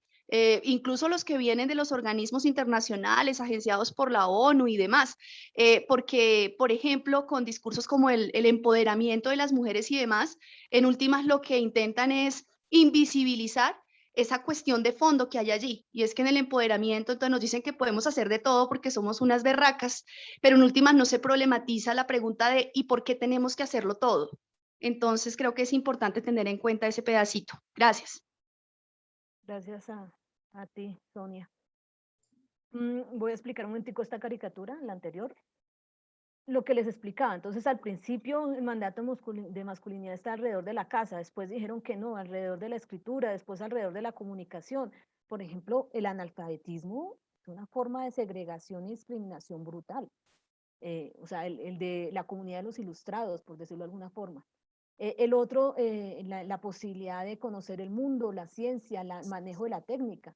Entonces, cada época inventa un nuevo mandato de masculinidad. Lo que estamos diciendo es que es anacrónico. O sea, generar condiciones de segregación en todo sentido y más en términos culturales es violento y es anacrónico. Por ejemplo, ¿cómo se mantiene un mandato de masculinidad?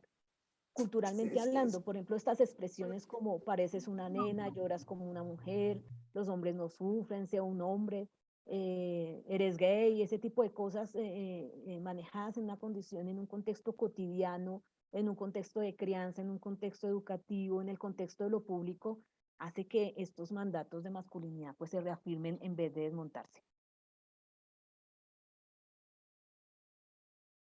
Es indispensable, pues para desmontar un mandato de masculinidad, pues que haya una conciencia masculina de ese mandato y haya un proceso de construcción de ese mandato. Por eso, digamos, de todo un saludo que estemos haciendo esfuerzos por consolidar este tipo de escuelas también con los compañeros y como un mecanismo también para generar espacios de nueva masculinidad. Me parece importante que haya la participación de hombres en todo el proceso del desmonte de lo que nosotros llamamos estos mandatos de masculinidad y de una lucha conjunta contra las relaciones patriarcales en la sociedad en su conjunto.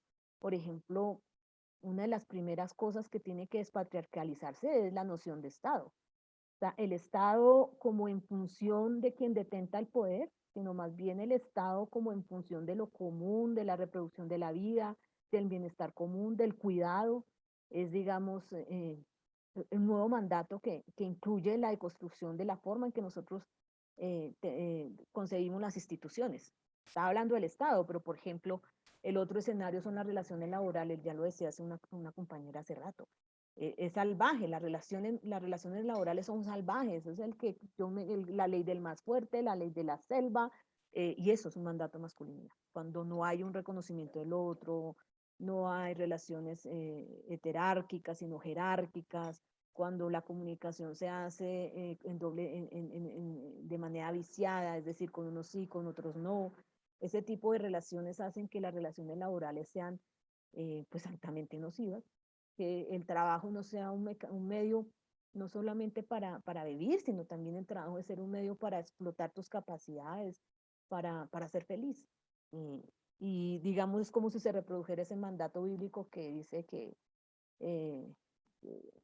sufrirás, te trabajarás para sufrir o sufrirás para trabajar, una cosa así. Como lo dije, otro de los objetivos, el tema de la deliberación de los objetivos sostenibles del milenio, de los objetivos de desarrollo sostenible del milenio, tiene que ver también con una concepción más integral de los problemas de inequidad social y de los problemas que enfrenta la humanidad en su conjunto. La OIT hizo una declaración el año pasado sobre, por ejemplo, el tema del trabajo decente y el crecimiento económico, e incluyó las variables de igualdad de género en términos de esto. Los temas asociados al fin de la pobreza, el hambre cero, la salud, la educación, todos los elementos que hoy constituyen, digamos, los objetivos de desarrollo sostenible, sin duda alguna están transversalizados por las nociones de género. Por ejemplo, hablar de la pobreza sin hablar de la feminización de la pobreza es lo mismo que no hacer nada. Hablar del hambre, de la nutrición, de la soberanía y de la seguridad alimentaria sin hablar del trabajo de las mujeres y el papel que ellas desempeñan en ese ejercicio es inocuo. Lo mismo en términos de salud, de energías renovables, del efecto climático, los temas de paz, los temas que tienen que ver con la construcción de hábitats seguros y sostenibles. Es decir, los objetivos del milenio son necesariamente hoy atravesados por el enfoque de género. No solamente es el punto 5, no solamente es los mandatos que, por ejemplo, institucionalidades hoy como la de ONU Mujeres tiene, o la arquitectura institucional que muchas naciones hemos venido desarrollando. Marta, ¿puedes acercar el micrófono porque se escucha muy bajito? Vale. Ese es, digamos, otro de los elementos y los retos para entender la transversalidad de género y el enfoque de género en las políticas públicas. Hay dos cosas que me interesa, digamos, que separemos en el debate conceptual y teórico, y que varias de las teorías feministas también han entrado a recabar, especialmente en estos últimos 50, 60, 70 años. Y es diferenciar el sexo del género. El sexo, entendido como las características fisiológicas y sexuales con las que nacen las personas. Y el género se refiere a las ideas, a las normas, a los comportamientos que la sociedad ha establecido para cada sexo, el valor significativo que les asigna. El género hace referencia a la construcción cultural que realiza la sociedad a partir de dichas diferencias biológicas.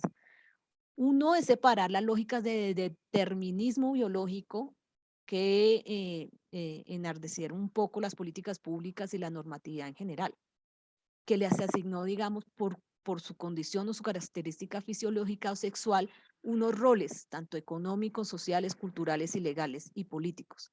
Y el género es la forma en que nosotros asumimos esos comportamientos, es decir, es la dimensión cultural que se le da, digamos, a los roles de ser femenino, de ser masculino, etc.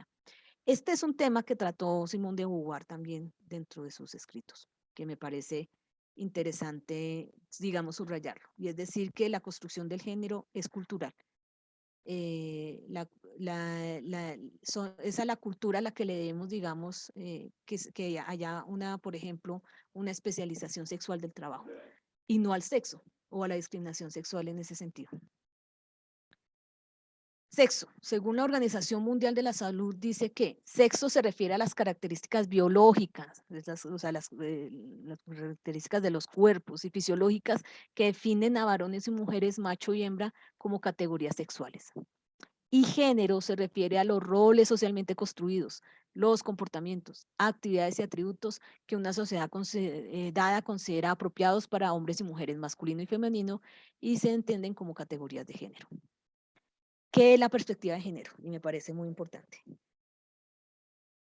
Cuando nosotros entendemos esa diferencia entre sexo y género, entendemos también que la vida política, la vida institucional, la vida social y cultural, la vida del mercado, la vida de la reproducción económica, etcétera, se establece también desde un mandato y desde una mirada. Cuando nosotros hablamos de la perspectiva de género, cuando nosotros le decimos al mundo, póngase las gafitas moradas, aunque aquí quedaron como azulitas, pero bueno, son las gafitas moradas, uno ve, digamos, una concepción diferente de esas relaciones. Lo que tenía un tono cambia de color cuando usted lo enfoca desde un punto de vista diferente. La perspectiva de género es un punto de vista diferente y es una herramienta que busca explicar el fenómeno de la desigualdad y de la inequidad entre hombres y mujeres.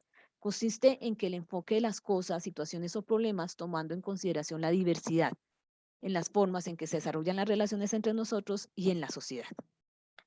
De tal forma que, por ejemplo, el enfoque de género es por excelencia un enfoque además de derechos. El enfoque de género es un enfoque que desnaturaliza las relaciones asimétricas de poder. La perspectiva de género es, por ejemplo, una perspectiva que desnaturaliza la violencia, por ponerlo además así de claro y explícito. La violencia, aquí no alcanzo a leer, pero bueno.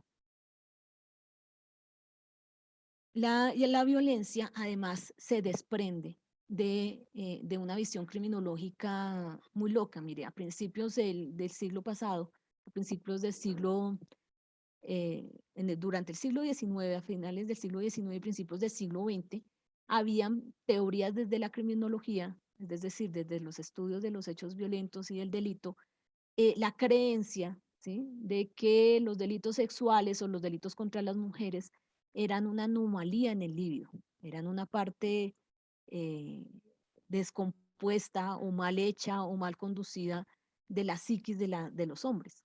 Es decir, la violencia no era estructural, no era histórica, no era cultural, sino era asociada como a un fenómeno individual y a un fenómeno de disfuncionalidad psicológica y de disfuncionalidad psíquica. Yo creo que una de las cosas que ha transformado el enfoque de género en las violencias es identificar que eso no es así. Claro que existen patologías, pero digamos, las patologías son mínimas frente a lo que significa la violencia como un hecho histórico y como un hecho cultural. El sistema patriarcal de relaciones sexopolíticas basadas en diferentes instituciones sociales y en la solidaridad intragénero, instaurada por los varones en forma individual y colectiva que oprime a las mujeres, también en forma individual y colectiva apropiándose de su fuerza de trabajo. Las mujeres tienen doble y triple jornada laboral y en sus cuerpos objetos que les pertenecen mediante la persuasión y la violencia. Este es el otro tema que me parece importante. Como el sistema patriarcal es una relación de poder por excelencia, es alguien que domina, alguien que es dominado, el sistema patriarcal tendría al menos dos objetivos en el caso de las mujeres. Uno, apropiarse de la fuerza de trabajo. No solamente el sistema patriarcal en este aspecto no solamente se apropia del trabajo de las mujeres casi que dejándolo en una relación de trabajo esclavo, sino en generar todas las formas de esclavitud o todas las formas de pobreza extrema son formas de apropiación de la fuerza de trabajo y son propias del sistema patriarcal. Y lo segundo, el control de los cuerpos. Para ser esclavo, otra de las condiciones de la condición de esclavitud que hoy tienen las mujeres o que hoy todavía mantienen a las mujeres y que muchos sectores del planeta también lo tienen, estamos hablando de la periferia, etcétera, etcétera, etcétera, es el control de los cuerpos. Otro de los temas que está, digamos, centralizado es en el hecho de las libertades y en el hecho de la posibilidad de determinar sobre tu propio cuerpo y sobre tu propia conciencia. Y la necesidad de generar una apropiación de ese cuerpo con el fin, pues, de explotarlo. No tiene otro nombre. Por ejemplo, la servidumbre de las mujeres en un hogar tiene que ver también con un control de esa fuerza de trabajo y garantizado mediante el control de los cuerpos. Eso me me parecía muy interesante subrayarlo y ponerlo en el contexto de que estamos hablando de un sistema histórico, de que se fundamenta en el ejercicio a través de la violencia, que existen hombres de relaciones de opresión en todos los sistemas, existen hombres en relaciones de opresión en todos los sistemas patriarcales. Es decir, esta es la misma lógica con la que hay una relación de opresión entre patrono y obrero cuando no hay condiciones justas de trabajo. Y la otra es efectivamente un mandato que permite que las mujeres estén dentro de un grupo oprimido en subordinación y en relación con el varón. Las justificaciones que permiten que se mantenga este dominio sobre las mujeres tienen orígenes en las diferencias biológicas entre los sexos.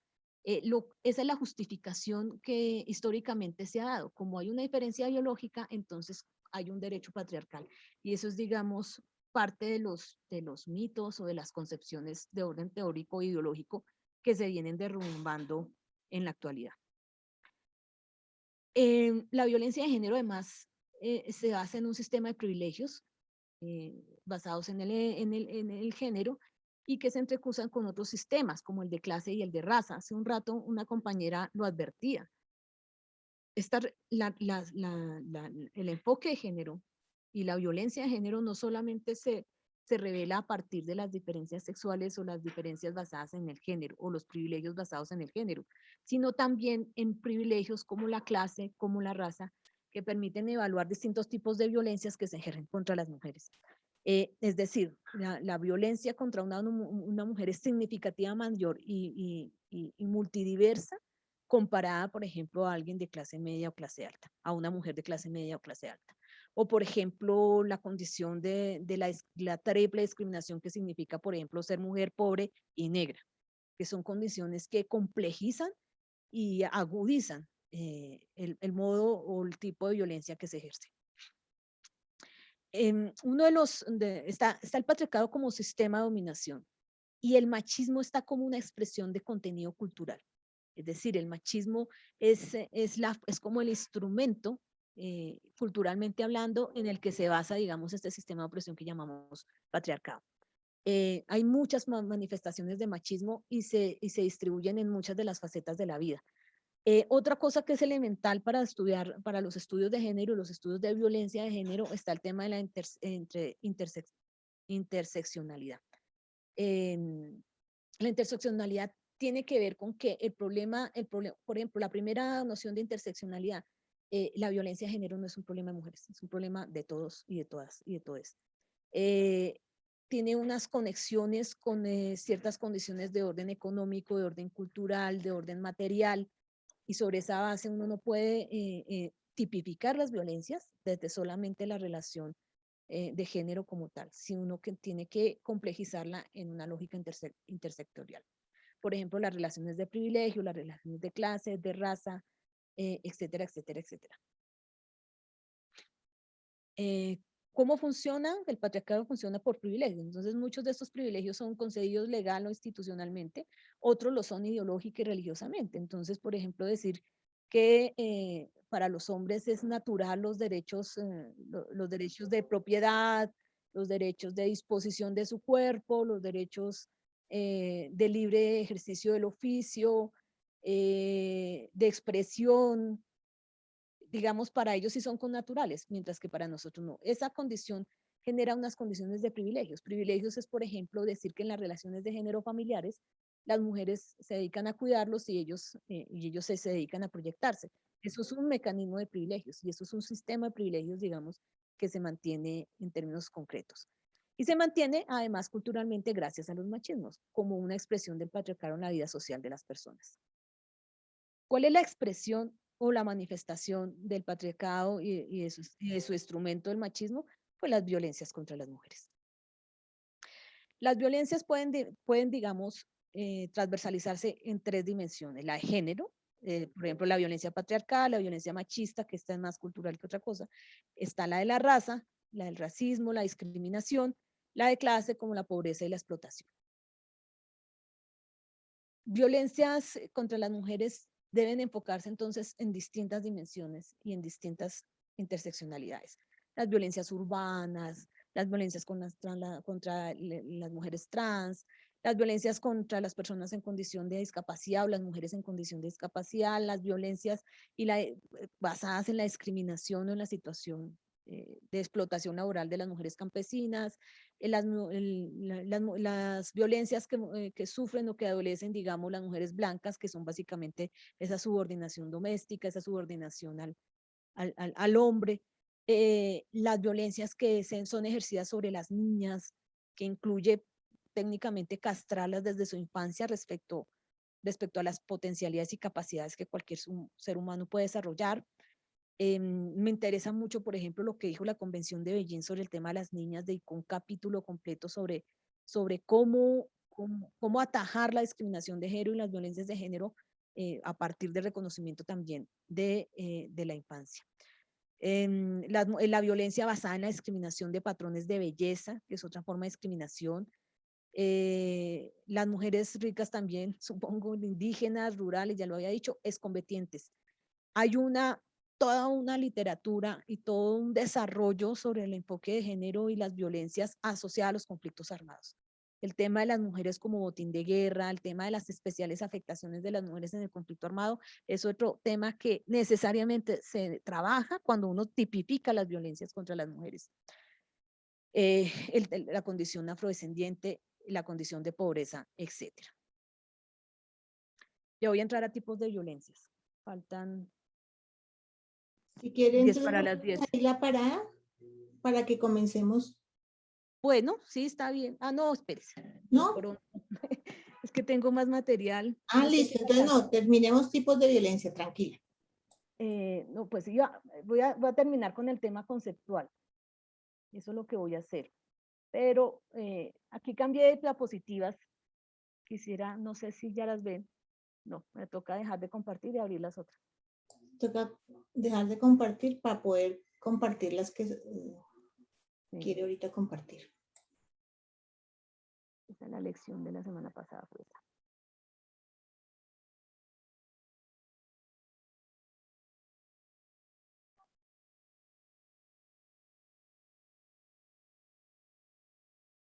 Quería profundizar en el tema conceptual que me parece, digamos, muy interesante para que nosotros entendamos como el cambio de paradigma cuando hacemos una lectura sobre el tema de la violencia.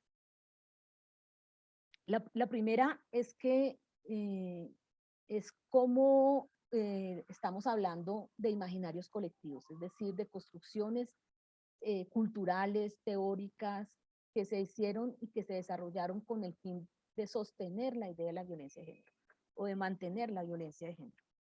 Yo creo que es importante, por ejemplo, decir que se ha probado históricamente los estudios desde distintas disciplinas, o sea, no solamente desde la antropología, que es de lo que estaba hablando, sino también desde el derecho, desde el trabajo social, desde la psicología. Se ha, digamos, comprobado que hay el patrón de violencias es una jerarquización que se hizo y se hace a favor de los varones. En la mayoría de las culturas conocidas, las mujeres han sido consideradas de alguna manera o en algún grado inferiores a los hombres. Es decir, hay un mandato cultural que es el que nosotras estamos tratando de tumbar, ¿no? Nosotros. Es decir, la conciencia de los hombres también a que no puede haber, y que lo que nosotros estamos haciendo es repudiar toda forma de explotación, toda forma de enajenación y toda forma de abuso de poder. A finales del siglo XVIII, en el ámbito de influencia femenina quedó progresivamente restringido a la esfera de la casa. Esto significó un importante cambio en la situación para las mujeres pertenecientes a las clases privilegiadas que poco a poco tuvieron que ir asumiendo tareas consideradas propias de la nueva familia relacionada con alimentación, atención, salud y educación de sus miembros. En los países en los que las mujeres habían participado en el trabajo científico, perdieron el lugar que hasta entonces habían ocupado. Las universidades, que en la mayoría de los países europeos pertenecían cerradas a las mujeres hasta la mitad del siglo XIX. Un planteamiento freudiano, y por eso quería traer estas diapositivas, me parecían fantásticas, porque en la cultura contemporánea, en los últimos 2 siglos, se había constituido la idea de que desde el psicoanálisis, es decir, desde el inconsciente, había una diferenciación de masculinidad-feminidad asociada a lo que se llama la identidad sexual y al falo. Freud en sus primeros escritos, estamos hablando por allá de los años 20, teorizaba que el momento en que había una diferenciación de identidad sexual en los niños y las niñas era en el momento en que había una conciencia fálica. Es decir, en el momento en que había conciencia de la presencia del falo, se entendía que había una construcción de identidad sexual como tal. Lo que es bastante discriminatorio, y pues hablaba de un hombre, yo creo que nosotras también manejamos algo de identidad sexual con nuestra propia genitalidad. Pero lo que pasó es que Freud en ese momento se enfocó tanto en la lógica fálica que llegó a teorizar o a considerar que las mujeres eran una especie de negativo de esa condición fálica. Es decir, como personas incompletas, personas castradas, personas que no desarrollaban una identidad masculina, no porque no tuvieran una femenina en que afincarse, sino porque no tenían la condición fálica o no podían desarrollar la condición fálica. Ese elemento desde el psicoanálisis fue un elemento muy perturbador en las ciencias sociales y en la general en el derecho y en la legislación, en las relaciones de poder y en las relaciones de producción, en donde casi que volvía a la naturalización de que las mujeres éramos menos que los hombres porque no teníamos falo. Esa era francamente casi que una idea original y muy centrada del psicoanálisis freudiano. No se puede desdeñar el peso de lo simbólico en la construcción de la identidad sexual, en eso estamos de acuerdo. Así como en cualquier discurso o teoría de la sexualidad, el psicoanálisis es una de ellas. Es decir, él se quedó exclusivamente con un elemento simbólico como constructor de la identidad de género, y en un sentido muy negativo. Aún estando vivo Freud, pues le cayó mucha gente en silla, especialmente las mujeres, ¿no? Gran parte del psicoanálisis, de los psicoanalistas en el debate con Freud, estando vivo él, consideran como núcleo de inconsciente la castración y el complejo de Edipo ha de ser cuestionado, que son los dos elementos de la teoría freudiana. Y los cuestionamientos se originan, obviamente, en el hecho de que son las formas culturales de los adultos quienes presentan a los niños para que estos puedan simbolizar los mensajes sexuales que provienen del mundo adulto. Es decir, no es el niño con su falo que le da un valor al falo pues superior o específico, sino son los adultos quienes les damos a los niños los mensajes de sexualización y los mensajes con los que ellos asumen una identidad sexual. Eso es, por ejemplo, uno de los primeros reproches que se le hizo en su momento a Freud y que Freud además empezó al final de su vida también a madurar. Hay un tema, hay un escritor que me parece contemporáneo que es buenísimo para entender estas relaciones de género. Es un sociólogo que se llama Pierre Bourdieu. Bourdieu tiene un texto, se me olvidó, creo que se llama El mandato masculino, no, el orden masculino, ya se me olvidó cómo se llama el texto de Bourdieu. Pero él establece cómo, por ejemplo, la lógica binaria, ¿sí? La lógica de arriba, abajo, ancho, corto, lejos, cerca, también generó una lógica de binariedad en la sexualización de masculino y femenino.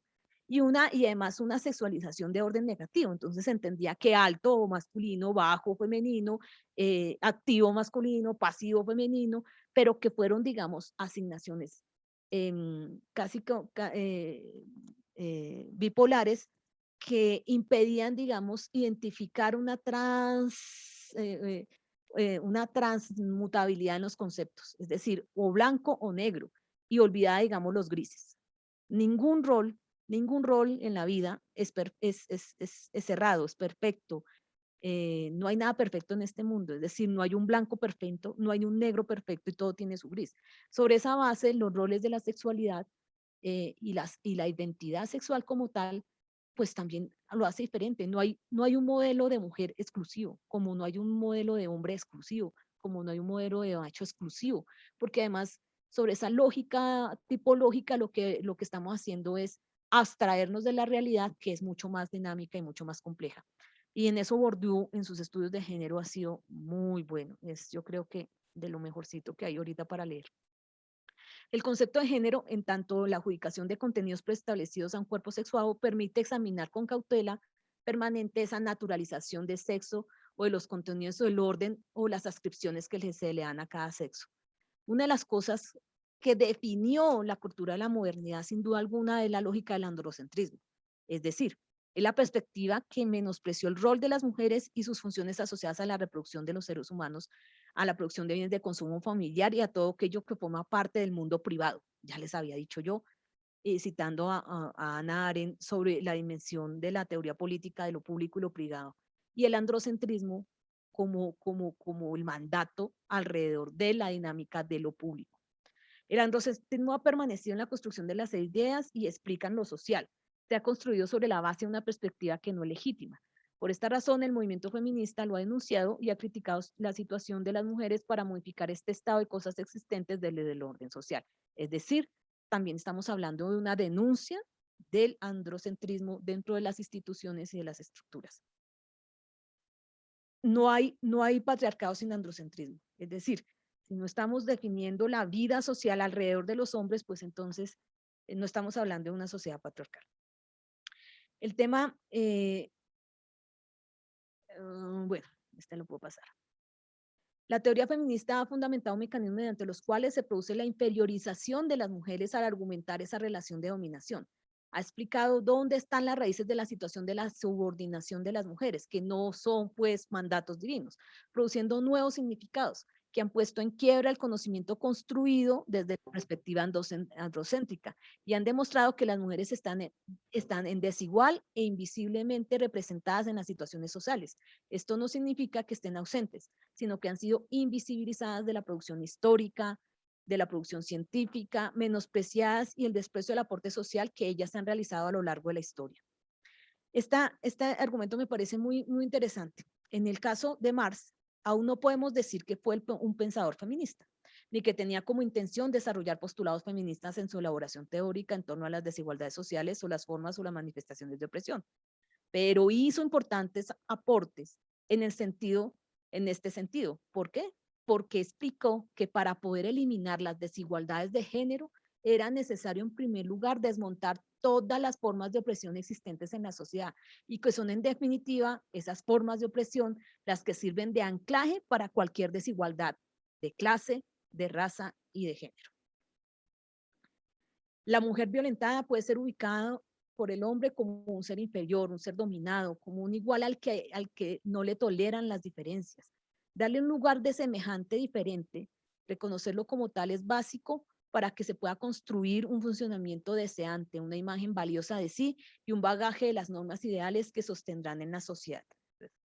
Ahí está ya el nivel de la discusión desde el psicoanálisis. Entonces, ahora sí, vámonos a descansar. Quería cerrar un poquito con esta carreta, porque me parecía interesante en la contemporaneidad ver un poco cómo se han, digamos, justificado estas relaciones inequitativas de género. Y ahora sí, descansemos un tris. Listo. Entonces, vamos al descanso. Llegamos a las 10:15, 10:20.